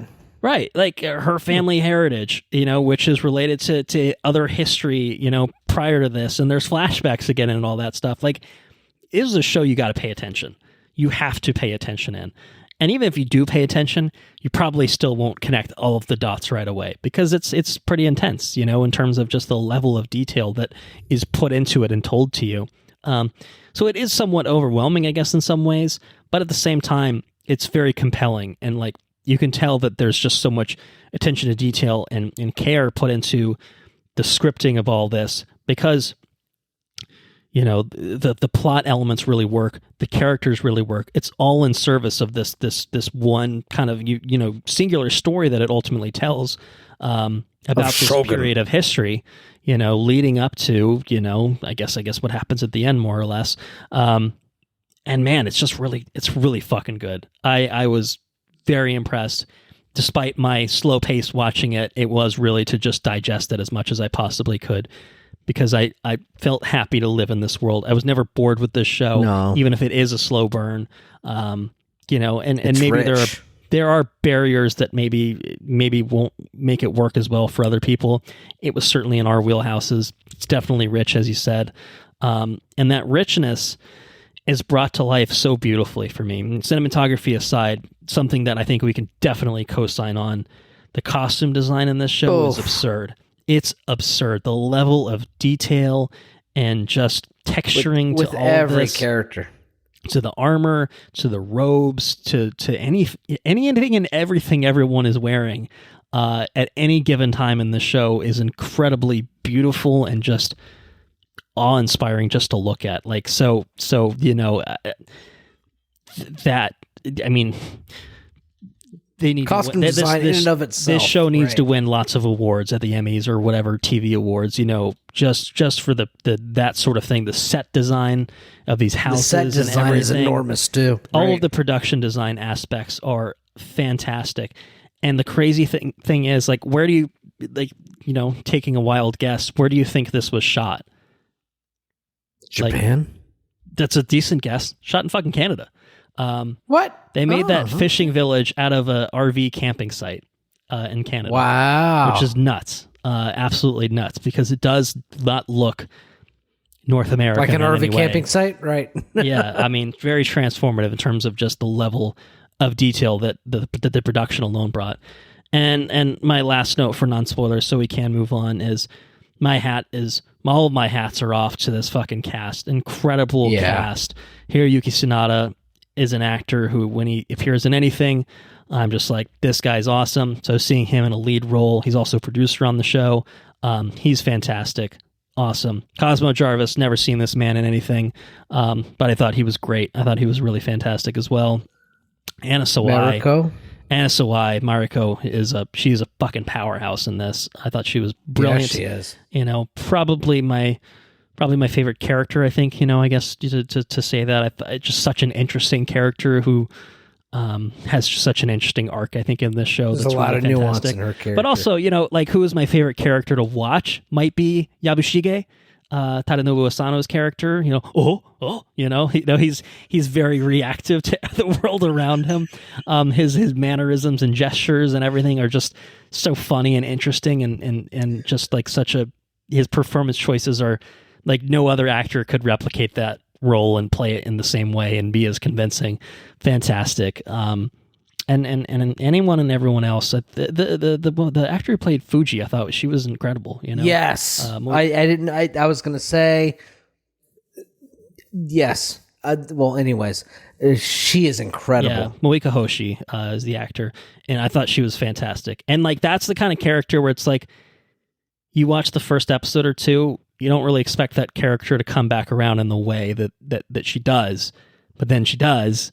And then wow, the payoff to that little thing, well, a big thing that happens, I guess, in even the first episode, has such grand payoff for her character, for Black, for everyone, like in not getting the dancing around spoilers, obviously, keeping it very intentionally vague, but man, these moments in episode 1 that you don't think are just kind of setting the stage for other things to come, they come back around in a big way, and I just thought that was really, really just emblematic of the detail of the writing and just how poetic and how well done it all was. So I could say a lot more about the show. I guess we will say a lot more about it momentarily in spoilers and stuff too. But fucking hell, man, Shōgun! It was the show that I wanted it to be. To be quite honest, I that doesn't happen often. No, and like, I can't. Probably the number one show of last year for me was The Last of Us, and I can't think of anything since The Last of Us where I've just been kind of blown away by everything in a show. Just top to bottom, just feels like, oh my God, they fucking nailed it.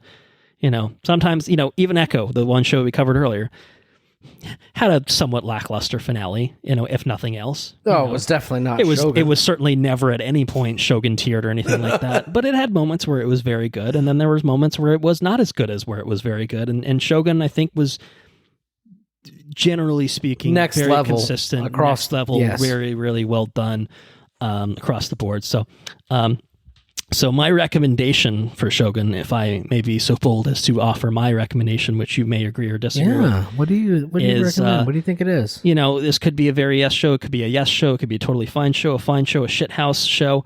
And I think without a doubt, it is a very yes show. I think it is likely to be one of the finest shows that 2024 will offer.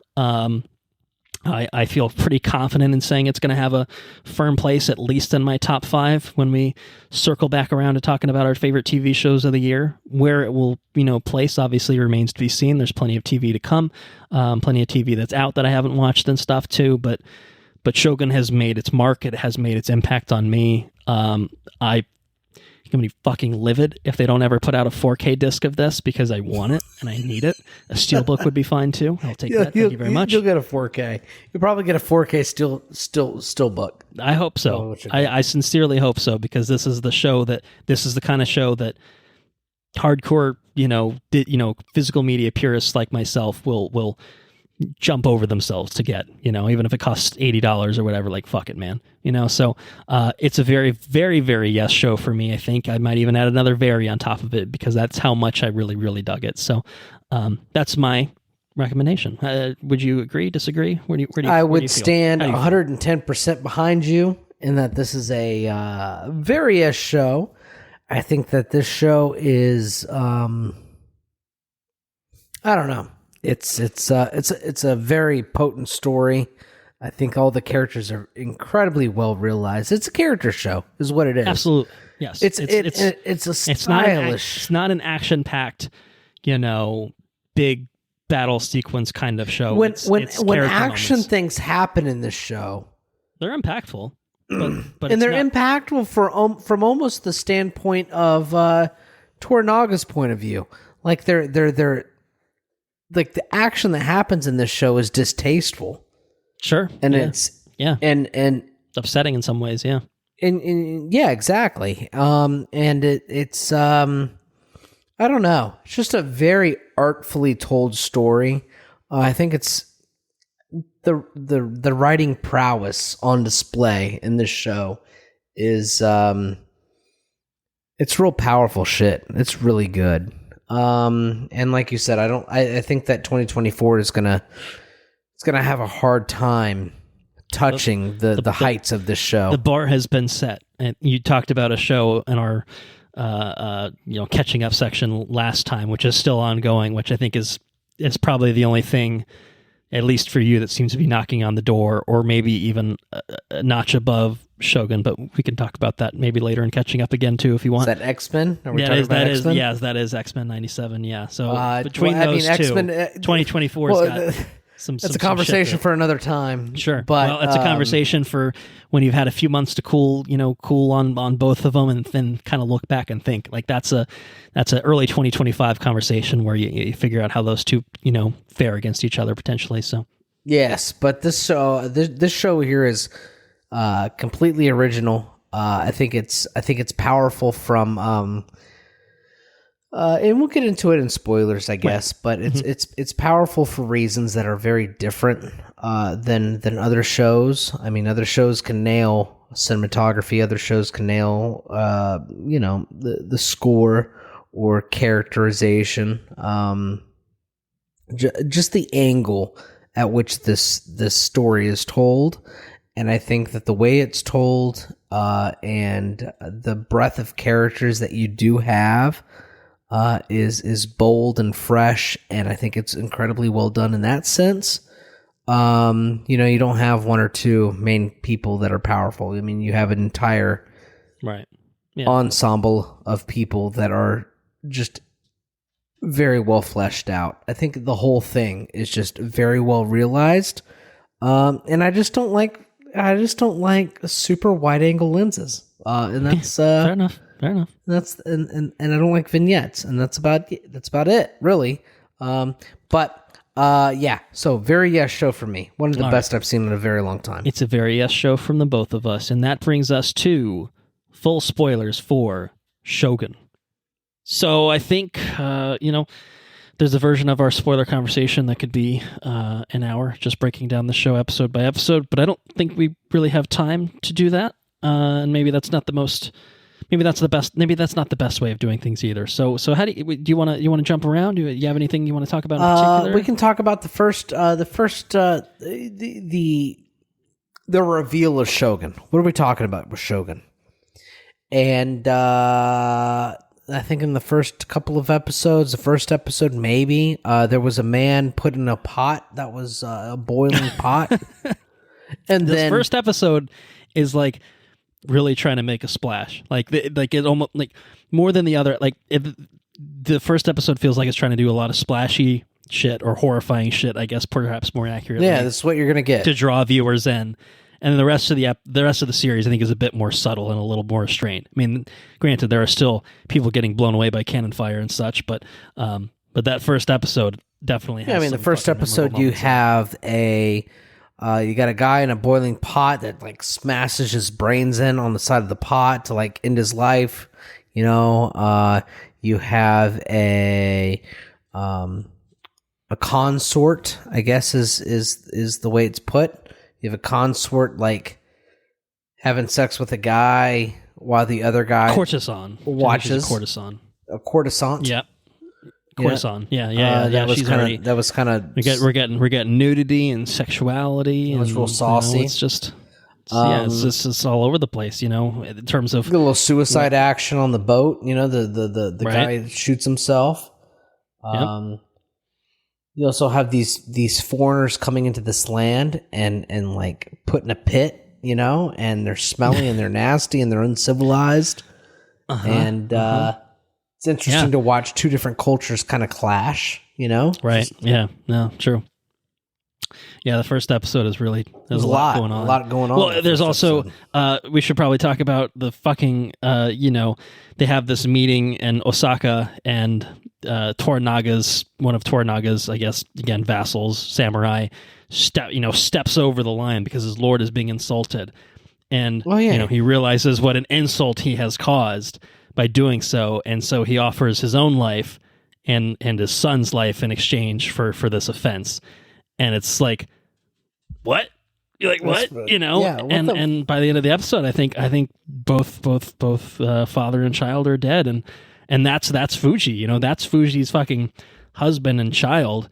And again, I to go back to what I was saying before spoilers, it's like, man, I didn't think Fuji would be a major character, you know, based on, I mean, obviously, like, that's a huge deal, but it kind of just almost felt like this was this is the world that Shogun exists in. You know, this is the world. The hard brutality of... It's fucking brutal. It's hardcore. Get used to it. That's the world. But then to not only just have it for the sake of being like, look at how shocking and horrible all this is, but like, that is such a through line of Fuji's story for the rest of the entire show. How it defines the characters, right? Absolutely, you know, and so that was really interesting. It was just that moment, and also just again the fact of like this is a culture where, you know, stepping over a line and being outraged at your lord being insulted blatantly and openly is such an offense that you have to lose your life over it and offer the life of your child just to repair that damage. Like that's, when you think about it in modern terms, is fucking insane, right? You know, it's just duty, right? Duty and honor. Yeah. Right. Duty and honor is like the theme of this show. And even the characters that you think maybe even like Tornaga, right? Yeah, Tornaga. Mm-hmm. Tornaga is your shogun, right? His family has a legacy of being shogun. And for the entire show, he's shown as he's shown as like a good guy. He's like, you know, he's the one we're rooting for. All the other regions, you've got the two, you know, Christian ones who are just getting money hatted by the Portuguese, you know, and then you've got the one that's Shigo, who's a fucking asshole, you know, and he's teaming up with you know, the Tycho's. Yeah, he's taking advantage of that situation, right? Yeah, you know, and shit like that, and you know, and so this guy's on the outskirts, and he doesn't want any part of it. Right. He's like, I don't want power. I don't seek power. That's not what I'm about. It's not who I am. Well, maybe it is a little bit, you know. Come episode 10. Come, you know, episode 10. The curtain gets pulled back a little bit of who Toranaga really is and what he aspires to be, I guess. Yeah. And it's interesting because he still honors his family. His duty and his honor is still there. It's just the way that he navigated. It's really interesting because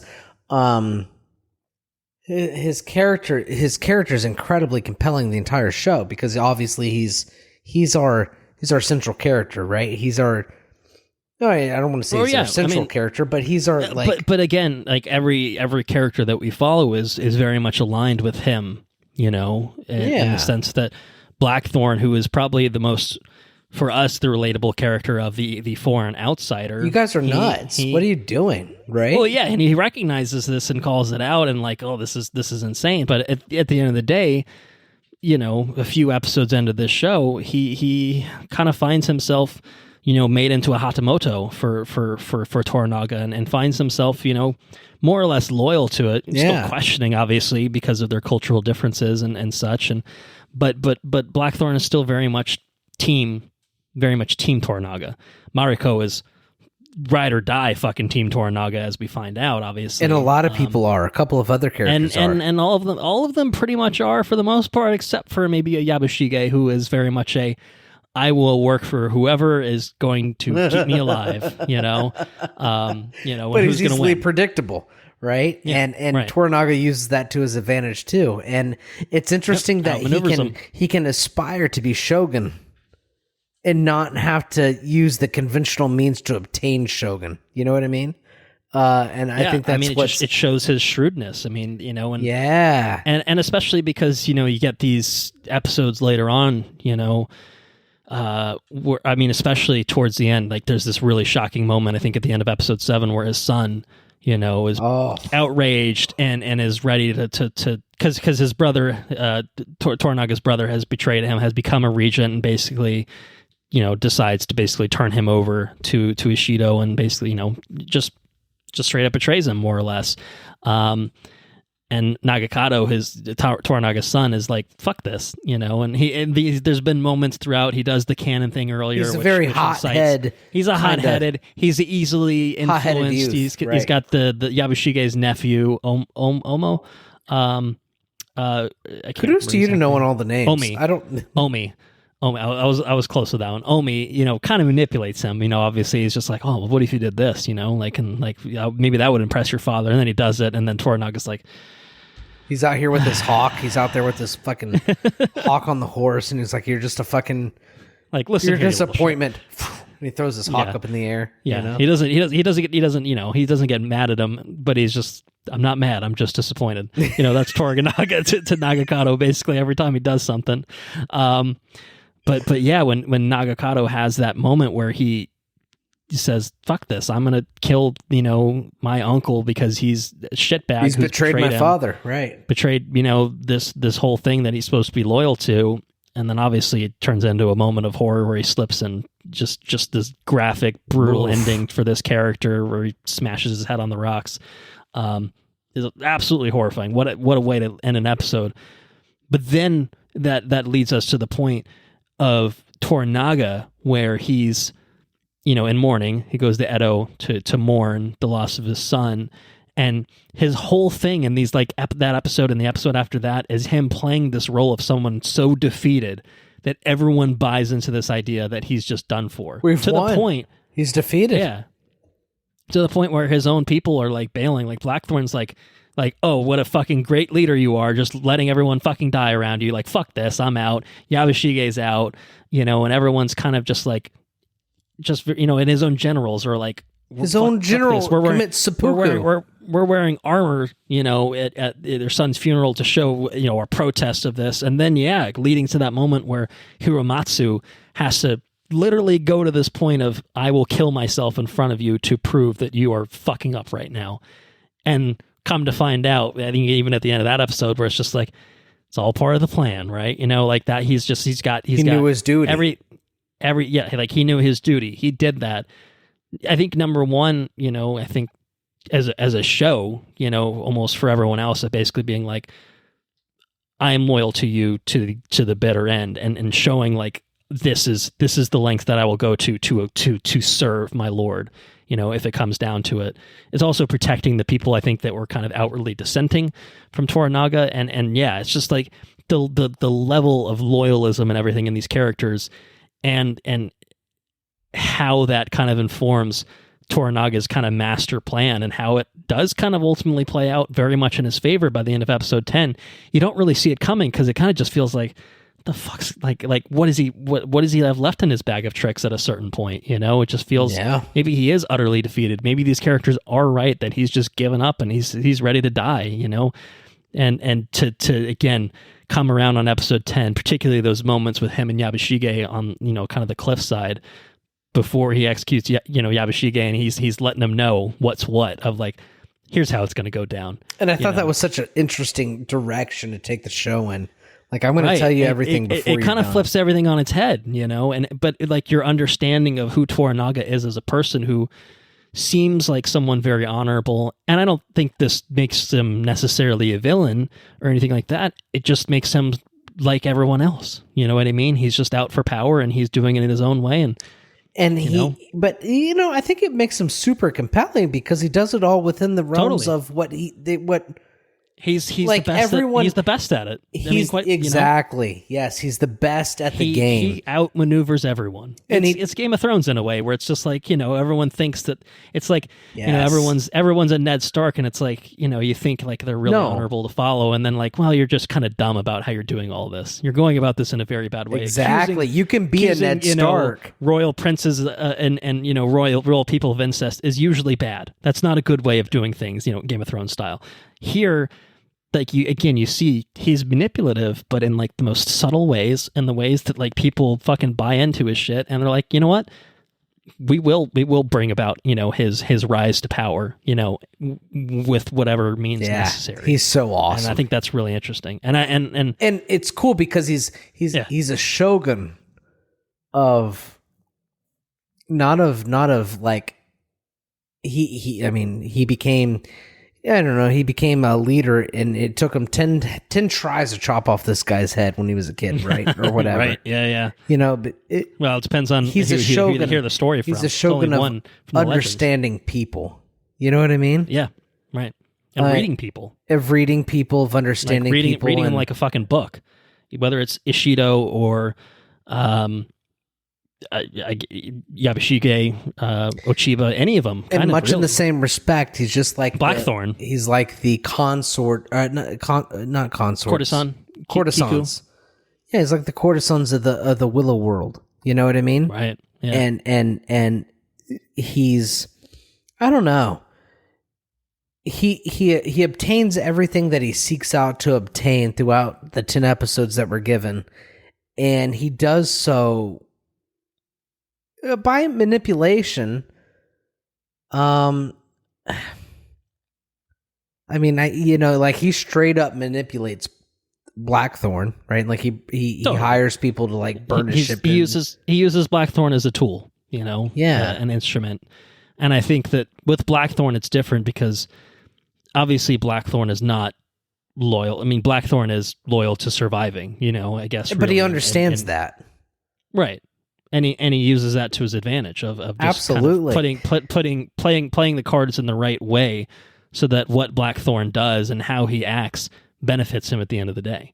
It's amazing. It really is truly amazing. Like how can I do this in my life? How can I do this like this? And I kind of drool on myself. I can't do it. I can't think those many steps ahead. I guess what you need is an ace in the hole. You need a Mariko, right? Because that's a whole conversation right there. Mariko, dude. What a character, and how well played, right? So expertly played. She's fantastic. I mean, all aspects of her character, because she's a character from obviously a tragic background where her father's a traitor and she's alive basically because of her marriage, to someone who, just treats her like shit because she's from this traitorous family. This guy too. I don't want to sound like an asshole because he's not like poor guy, because he's kind of like a shitbag. Oh yeah, and Buntaro is a huge fucking asshole, and yet it's kind of you watch this show, and by the end of episode 10, and he picks up the fucking line helping out Blackthorn, and you're like, you know what, he sucks, but he's still sympathetic in many ways, and even throughout, like the tea house moment that he shared. The tea house moment, Mariko, dude. Where he just it's so desperately he's putting everything on the table, he's trying everything that he's got, in his pockets and laying it all on the line, and it's just like, you just don't fucking get it. You just don't fucking understand. Yeah, and I think that he, again, despite some really terrible moments of him, drunkenly shooting arrows past her and shit like that when they're in the house, like really tense moments, like this guy absolutely, again, fucking sucks, or at least is very outwardly very shitty to his wife, and doesn't really seem to respect her very much.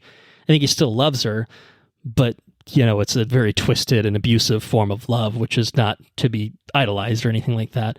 But at the end of the day, he himself is not just a cardboard cutout villain, asshole, abusive husband. He's nuanced. He's got nuance. He's got layers, and that doesn't mean that he's a good person or anything, like I said, at the end of the day, but you can appreciate the layers, And, I think he's a simple man. I think he's a very simple person. Seeing the multidimensionality of someone like this person. Yeah. Yeah, simple person, and just all the characters are so well realized and they're so well depicted. It really is a tour de force of characterization. Oh, totally. I mean, and it's this is what we could do for spoilers, is just pick a character out of the hat and be like, oh my God, this moment, this arc. Yeah. It really is just kind of that for this whole show. It's really interesting because, I mean, you can, you draw up the box, and the box is like, there's a culture of loyalty and just, I can't find my words. We've gone too long. But there's a box that that the culture exists in, right? And there's these acceptable norms, and how each one of these characters exist within these norms with the salt and pepper of the Blackthorn being introduced. And he's kind of like our staple into this like alien culture that we don't understand. You know what I mean? Like everything gets explained through him.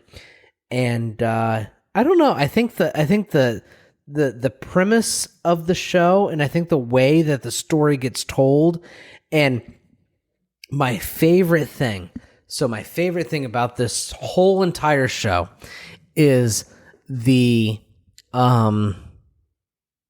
translation bits.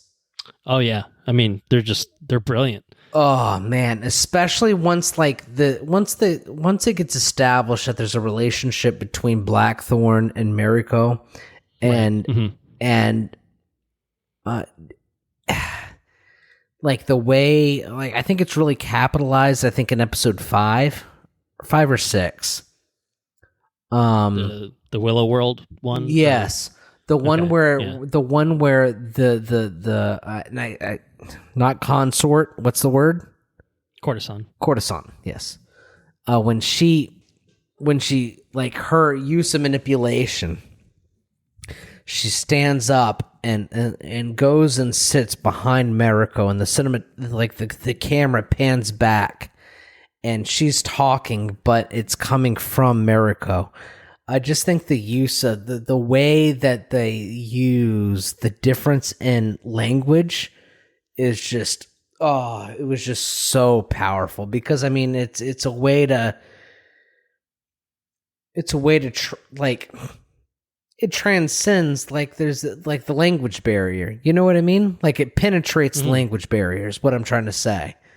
Yeah. And it was really powerful in that moment, and then it happens in another episode too. I can't remember the exact situation. The Willow World episode was the best one, I think, the best example of it. But it happens again where the camera shifts behind, like the person speaking the original tongue. It kind of goes behind the person translating it, and then you see the person getting it delivered, and it makes it like you're literally like speaking through another person, and like their words become the translated words become the words of the translator. And I think it's I don't know, it is a very special, especially as the world becomes kind of smaller, right? Because I mean, we live in a world today where, like, you know, we feel, I mean, there's a lot of different cultures and this and that, but at the end of the day, the world is getting infinitely smaller very fastly, right? Like we're all very connected, very intimately connected, and this show makes it that much more intimate. You know, it makes it feel much more personable, and it makes it feel not so separate. You know what I mean? It makes it feel very, very special. Anyways, I'm losing my Religion? no, REM? no, not Your steam? No, I'm just losing my Train of thought? the ability to speak eloquently. You know, so I can't think of what I'm trying to say. Too much sake. Too much sake. You've been Yeah. putting down some sake. Yeah, Sarah better watch out, because I might be start shooting bows and arrows and shit past her nose. Don't do that. That's not it. That we do not encourage that sort of behavior on this podcast. Let's just make that clear. But let's go into, let's talk about Mariko, I think, a bit more, because Okay. I think What do you got? we talked about her very slightly, and then we moved on, I think, in a different direction. I just, like I said, I think she's my favorite character, and I think she's the most interesting character, I think. Number one, because of her backstory, to hit on that again, because of her, you know, her connection to Buntaro, her husband. But her connection to Blackthorn is really interesting, and the way that plays out is, I don't know, you know, I think if you break it down of like, all right, well, her husband dies, you know, sacrificing himself so they can get out, you know, from Osaka, you know, and then they kind of fall in love, and then, husband's not dead after all, and the drama that ensues from that, and then, you know, kind of, you know, being pulled between these two things. If you break it down like that, it seems kind of melodramatic a little bit, but I feel like it kind of worked. I felt like because their connection did feel, I think, very legitimately genuine, especially from the perspective of someone like Blackthorn, who, you know, she's the only person really that he can communicate with effectively. it probably doesn't hurt that she's, easy to look at or whatever. He's probably not minding that too much himself. But I think their connection is actually very genuine and I think very interesting.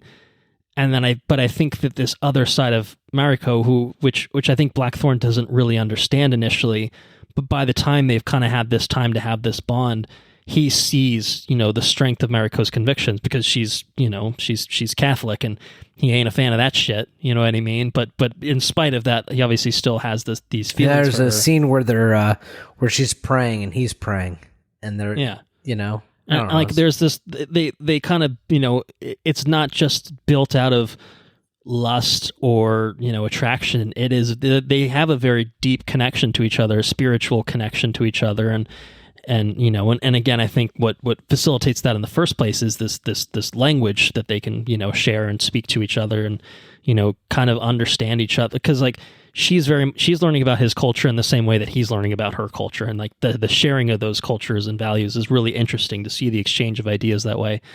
But I think building to this point, where Mariko is Crimson Sky, as we kind of find out, she is this vessel, basically. She is Toranaga's big gambit, basically, of I can't bring an army to Osaka. I will get crushed immediately and I will die. But what I can do is bring a woman, to do the job of an army and accomplish everything that I need for all the dominoes basically to fall the way that I want them to fall. And it's so interesting that Mariko is she's not just being a puppet of Toranaga. She's doing exactly what she wants to do by serving that role, which I think is really interesting. And that builds to these fucking amazing moments. And obviously, eventually the tragic moments as well.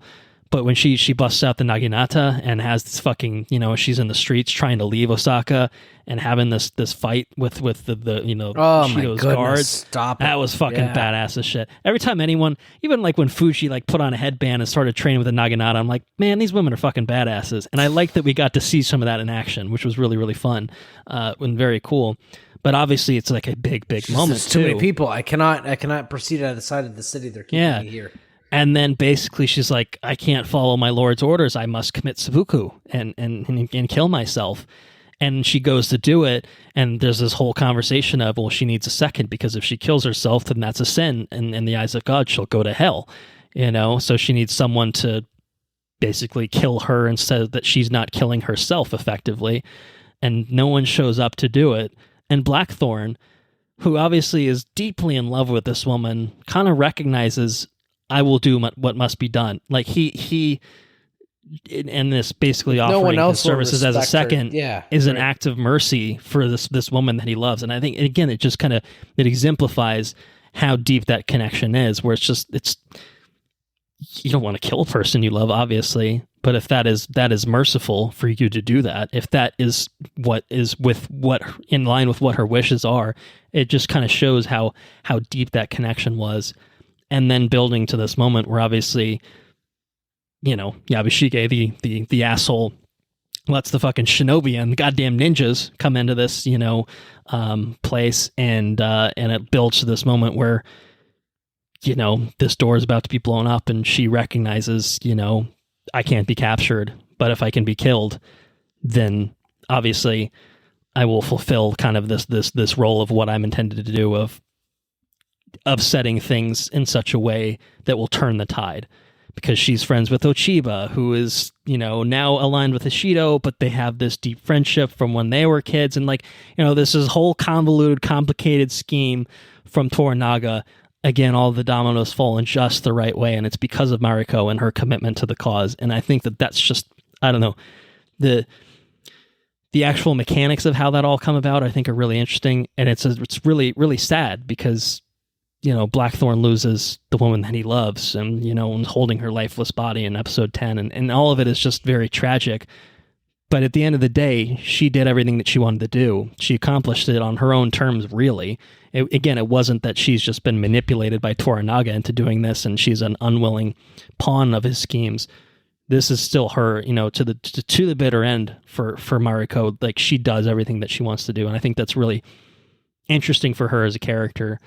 And then kind of off the back of all that, I think particularly, and this is some recency bias for me, that finale, all those quiet moments that Blackthorn and Fuji share, I thought were just so tender and so intimate and beautiful and well done. When they're sitting in the home looking out, and there's the empty space, no translator. The empty space.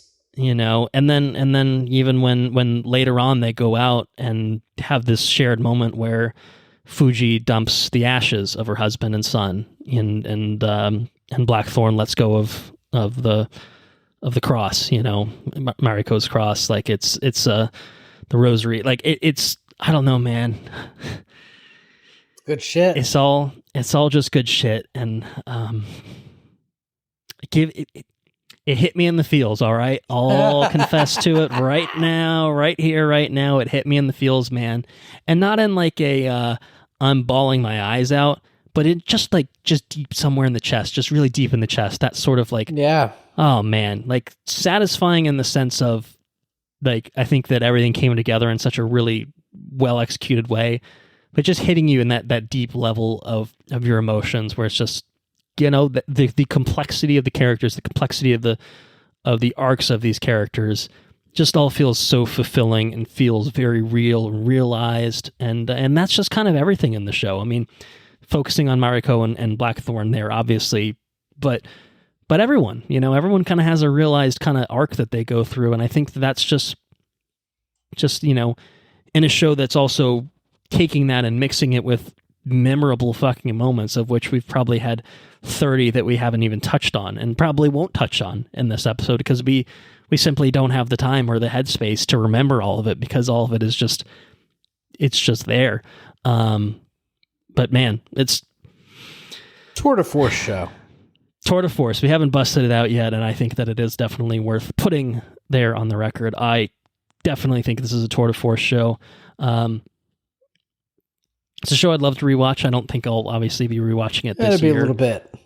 I know. I think I need to sit with it for a bit. Maybe like you said, revisiting or visiting the book for the first time is maybe the move now, and then kind of going back to it, I think could be certainly interesting to do. But man, it's incredible stuff.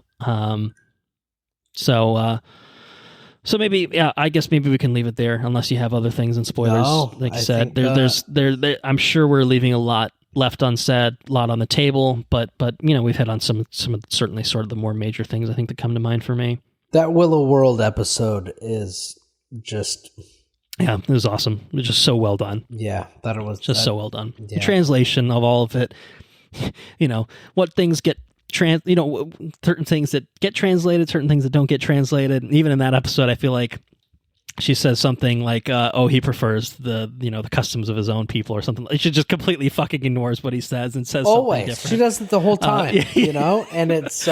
which is, I don't know, just very... It's so interesting that the act of translation becomes a plot component in and of itself. Absolutely. Throughout the entire show, which is just very, very fun and interesting and unlike anything we've kind of seen, I think. And it kind of just... It elevates the chemistry between the two characters, right? Totally. Her translations and stuff between her people and him, and vice versa. It elevates the whole thing. I don't know. It's just... I agree. Yeah.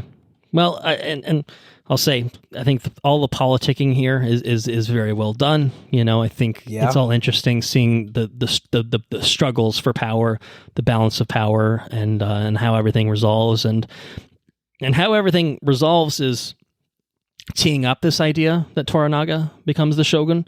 We don't really see that, obviously. This is a complete adaptation of the book. It is intended to be a one and done miniseries. There's no intentions to make a season 2. It's not built in that way. And I'll tell you what, I think that's just fine. That's fine. This show doesn't need any more. I'm good. It covers a lot of territory. I felt really happy with it by the end.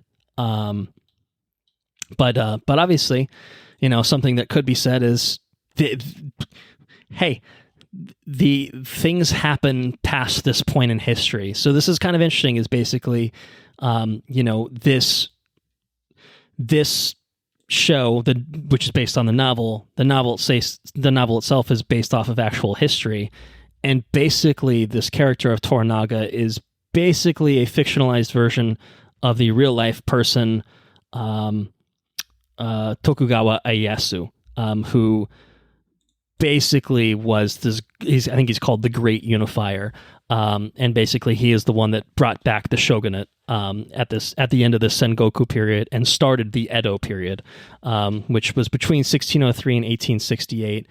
And he did have a samurai, a white man samurai, an English merchant by the name of William Adams. So there is a real life analog for John Blackthorne, which is really interesting, who I think actually was indeed a Dutch pilot.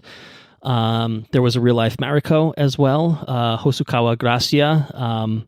And so like the fact that these, like some of this, again, obviously it's fictionalized. The dialogue itself is not pulled from any sort of historical text or anything like that. But the fact that some of this shit kind of happened in a vaguely similar manner is actually really fucking interesting and kind of crazy. And something which maybe it's somewhat obvious, but he's building this town, this village of Edo in the show, and it's very much just kind of swamplands, and you'll have a nice little courtesan tea house right next to a church, good stuff. That was one of the best moments of humor in the whole show, just worth noting for sure. But Edo is now Tokyo. Like I don't know if you I did not know that. I don't know if that's a known thing that people know, but yeah, Edo, what you see the construction of in this show, basically what Toranaga is building, that is what becomes modern day Tokyo, which is awesome. Pretty fucking cool. Yeah, which is pretty fucking cool, man. So yeah, that's what I'll say on that. And the last thing I'll say, if you enjoyed Shōgun, well, the bad news is there's nothing quite like it out there. But the good news is, if you want to see what happens, like a kind of riff on what happens in the next period of Japan's history in the Edo period, I will again take this moment to recommend Blue Eye Samurai on Netflix, because that takes place during the Edo period, in which Japan has closed its borders to outsiders. There's a lot of fucking Portuguese people coming in and out, and Shōgun, there is a point in history in which Japan, post this Toranaga, actual real life Toranaga taking over, become the Shogun, establishing the shogunate, they close the borders down, and so Japan becomes very insulated. And Blue Eye Samurai is a show basically about a half white, half Japanese person who basically sets out to kill the 4 white men who are still within Japan at the time that the borders get closed. So it's really well done. It's like a Western animated show, anime influenced, anime styled, but technically Western made. And so yeah, it honestly, it's way more stylized, way more, it's animated and a little bit crazier. But it hits on a lot of the same things of samurai and this kind of later period of Japan, courtesans or just prostitutes, I think they're just called in the show. But that sort of like, if it could potentially scratch a sort of itch. And it's very, very good in its own right, and it's streaming on Netflix. So guess what? Just like Shōgun, you can watch it at home. Ooh. So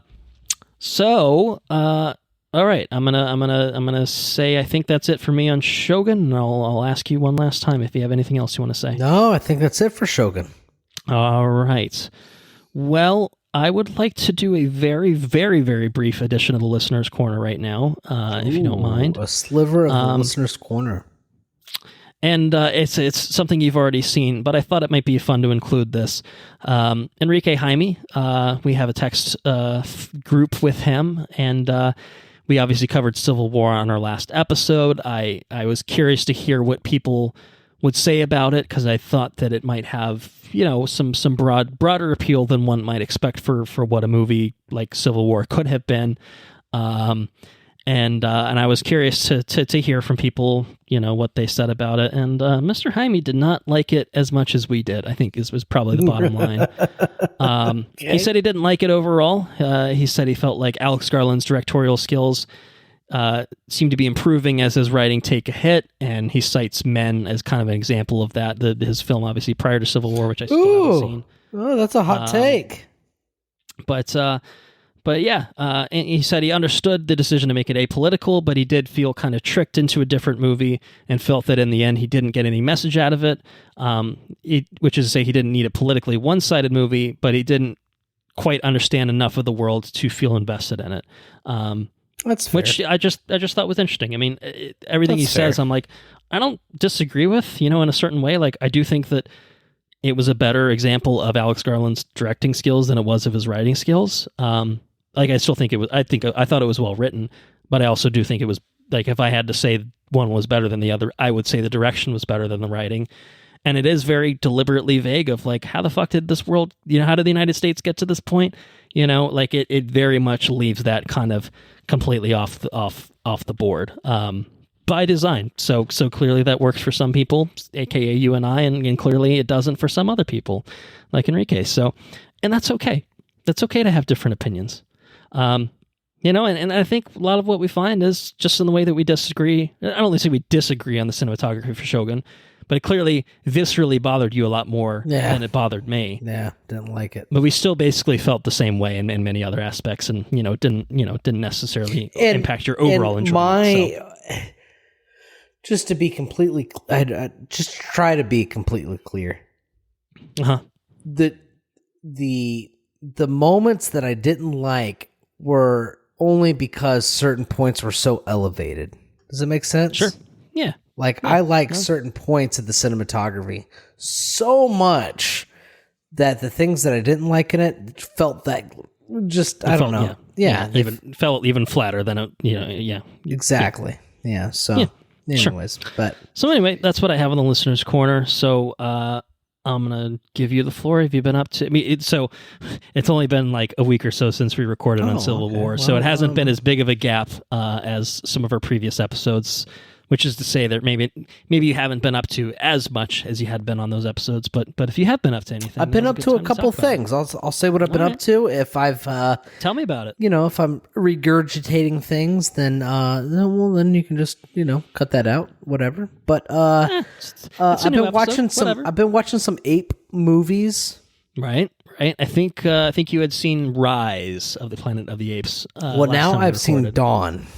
All right. 2 out of 3 down. 2 out of 3. Sarah was not a fan of 1. It was a little bit too much on the nose of like animal abusey kind of a little bit, Okay. Sure. But 2, well, now we're getting a little bit more sci-fi kind of. You know what I mean? Yeah, because I feel fantasy. like there's a bit of a time jump where it's just like, the apes have kind of just have their own civilization, and humans are a bit more marginalized. Like, the world is very irreparably different than it was even in Rise. Yeah. We get a little Gary Oldman in this one. Gary Oldman. We get a little bit of the other guy, but I can't remember the other guy's name. But sure, other guy. He's in it. Anyways, she fell asleep. Oh no! But she did. She told me the next day. She goes, "We need to wake up. I need to watch this movie. I need to finish it." So she was liking Dawn more than Rise. She liked it, which made me feel happy. Because she was kind of like trying to play it off like I don't like your movies and blah blah blah blah. But she kind of wanted to finish it, so that's cool. Anyways, so we're neck deep in the 8 movies. I've been watching a show called X-Men 97, which is a continuation of this X-Men show that we've talked about. I'm almost positive in the past.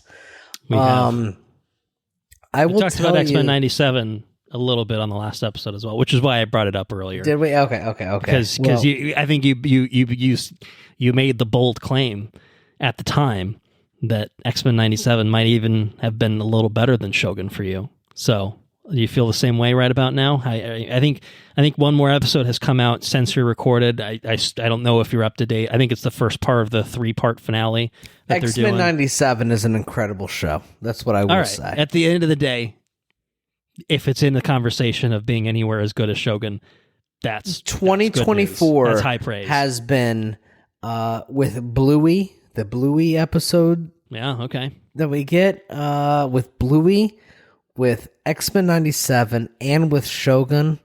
Golden age of television, huh? 2024 has been a happy time. It's been good television. Sure. Yeah. Very, very, very good television. I've also I'm trying to catch up on Bad Batch. Okay. Yeah, Star Wars. Watched some last night with the baby. Are you on to the final season yet? No, not yet. I think I'm very close though. Try to watch some tonight with the baby, and he fell asleep. And when he fell asleep, I put him to bed. Yeah, but aside from that, was probably a savvy move. Yeah, I guess that's fair. Magic cards are really freaking great. I talk about this a lot. Magic cards are a really, really cool thing. Are you acquiring new ones? Like totally. Okay. All the time acquiring new ones. All the time, huh? All the time. Sarah has a big problem with it, but I'm catching up on filling up an 1,800 card thing. I think I've got like 1,700 cards logged in the computer program I'm using, and I just try to do that. Like on the, it's cathartic, I guess, and I have a good time doing it. It's pretty fun, really cool art, and then when you actually sit down and play, it's actually good fun. But that's all I got for catching up. All right. I just have a few things that I've been up to to talk about on my end for this catching up section. So I saw a new movie film in theaters by the name of Challengers. Have you heard anything about this film? Let me start. Challengers? I've not. What's that all about? So this is the latest from director Luca Guadagnino, who did Call Me By Your Name and the Suspiria remake, which we definitely talked about back in the day. Very interesting filmmaker. This stars Zendaya and Josh O'Connor and Mike Faced. Basically, she is like a tennis prodigy who retires after an injury and then basically gets involved with these two people who are also tennis players. Yes. It is a wild fucking movie. It's Anna told me before we watched it that the director, Luca, had described it as sexy with 2 X's. Ooh. And I said, maybe it should be sexy with 3 X's. Sexy with 2 X's is about right, because it's very sexy. It's very intimate and romantic, and got some I wouldn't say undertones, maybe some homoerotic overtones perhaps throughout the whole movie, which are it's a hell of an experience. Trent Reznor and Atticus Ross, 9 Inch Nails, do the score, and let me tell you, 9 Inch Nails plus tennis is it's bonkers. It's a bonkers movie. The way that it's edited, like, there is full-on 9 Inch Nails synth shit going throughout full dialogue at times.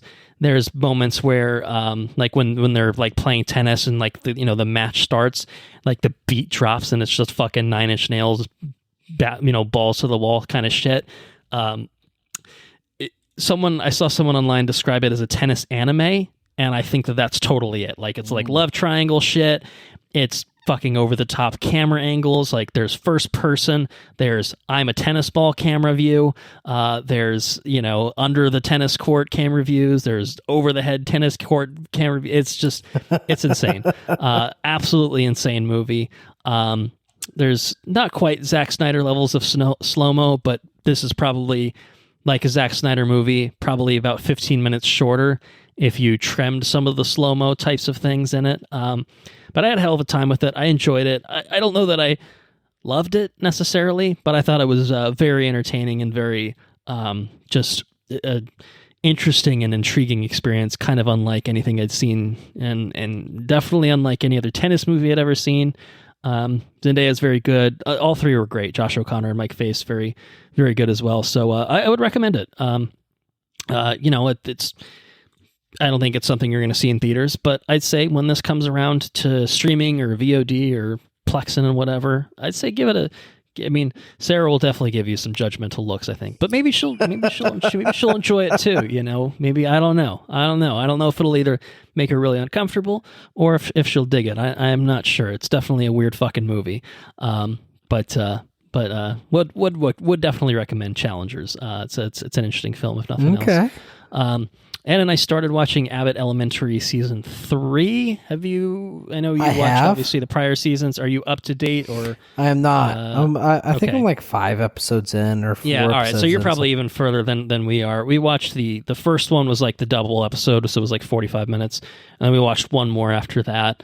Have to say I'm not loving it so far, which is a bit disappointing. I think I guess mild spoilers, Janine District storyline feels like a misstep to me.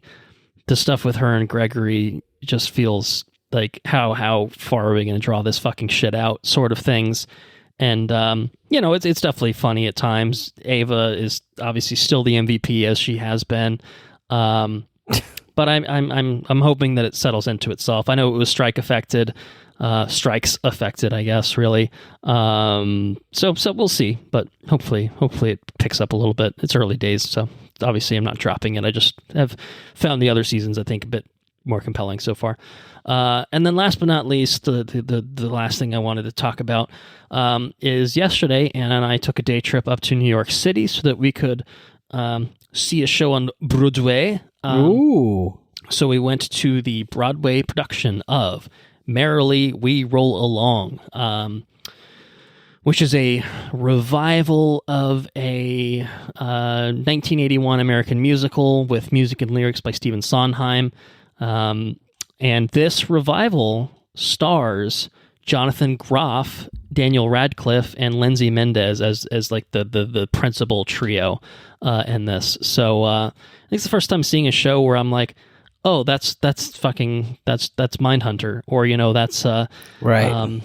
That's Harry Potter. Like it's interesting seeing actual actors that I would recognize, and I have to say I thought it was a fantastic show. I thought all three were brilliant. Jonathan Groff, Daniel Radcliffe, Lindsay Mendez, all were fantastic in it.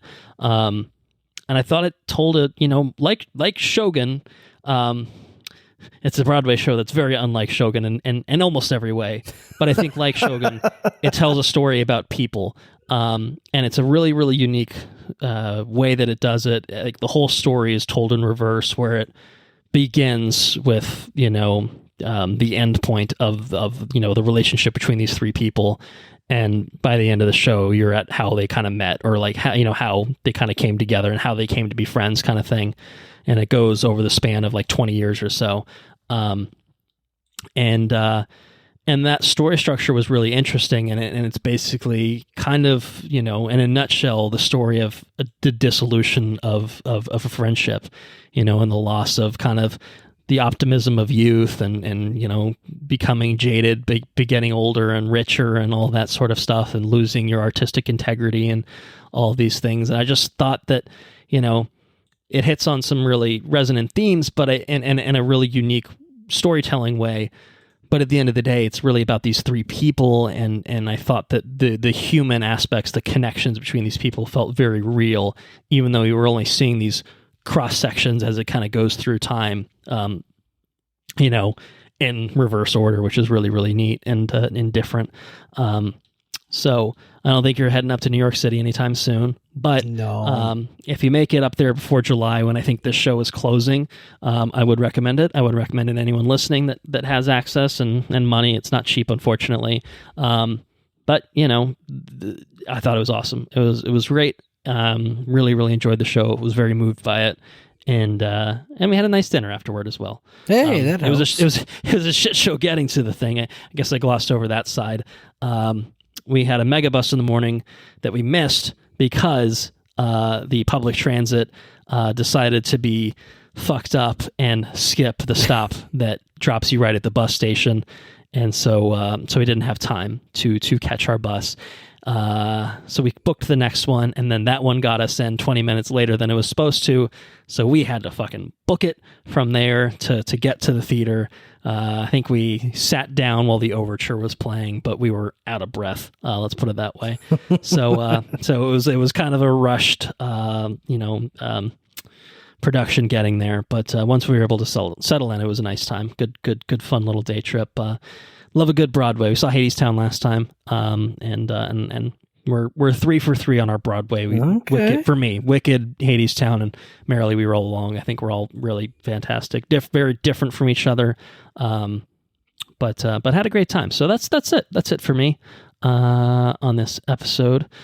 So I'm going to go ahead and say thank you all for listening. If you enjoyed what you heard, please spread the word. We are on Patreon at patreon.com/watch review repeat. You can get early access to all of our regular episodes and maybe timed exclusive access to some bonus episodes. Andrew keeps talking about these Apes movies, and maybe Ape movies, whatever. You can go plural or not, however you want to do it.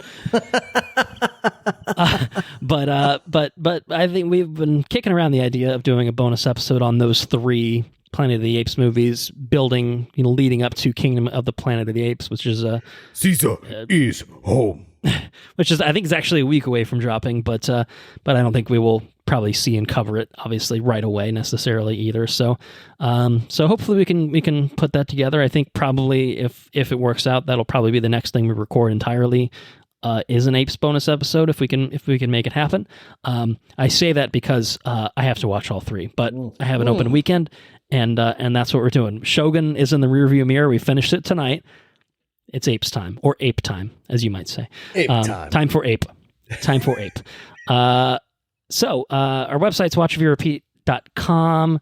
You can get links to our socials there. We are at WRRpod on Twitter. We are facebook.com/watchreviewrepeat. We are at watchreviewrepeat on Instagram. Instagram? How do you say it? Instagram.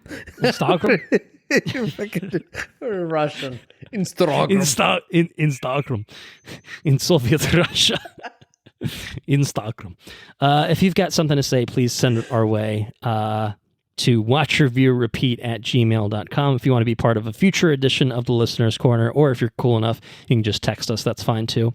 We accept things that way. So yeah, questions, comments, suggestions, thoughts on Shōgun, thoughts on some Apes movies or Ape movies again, or other thoughts on Civil War. Maybe you got some spicy hot takes on Civil War yourself. Again, watchreviewrepeat@gmail.com. Intro and outro track is Mechanolith by Kevin MacLeod at Incompetech.com, which is licensed under the Creative Commons by Attribution 3.0 license. So obviously the bonus episode, I think, is probably what we have most imminently on the horizon for what we're trying to do.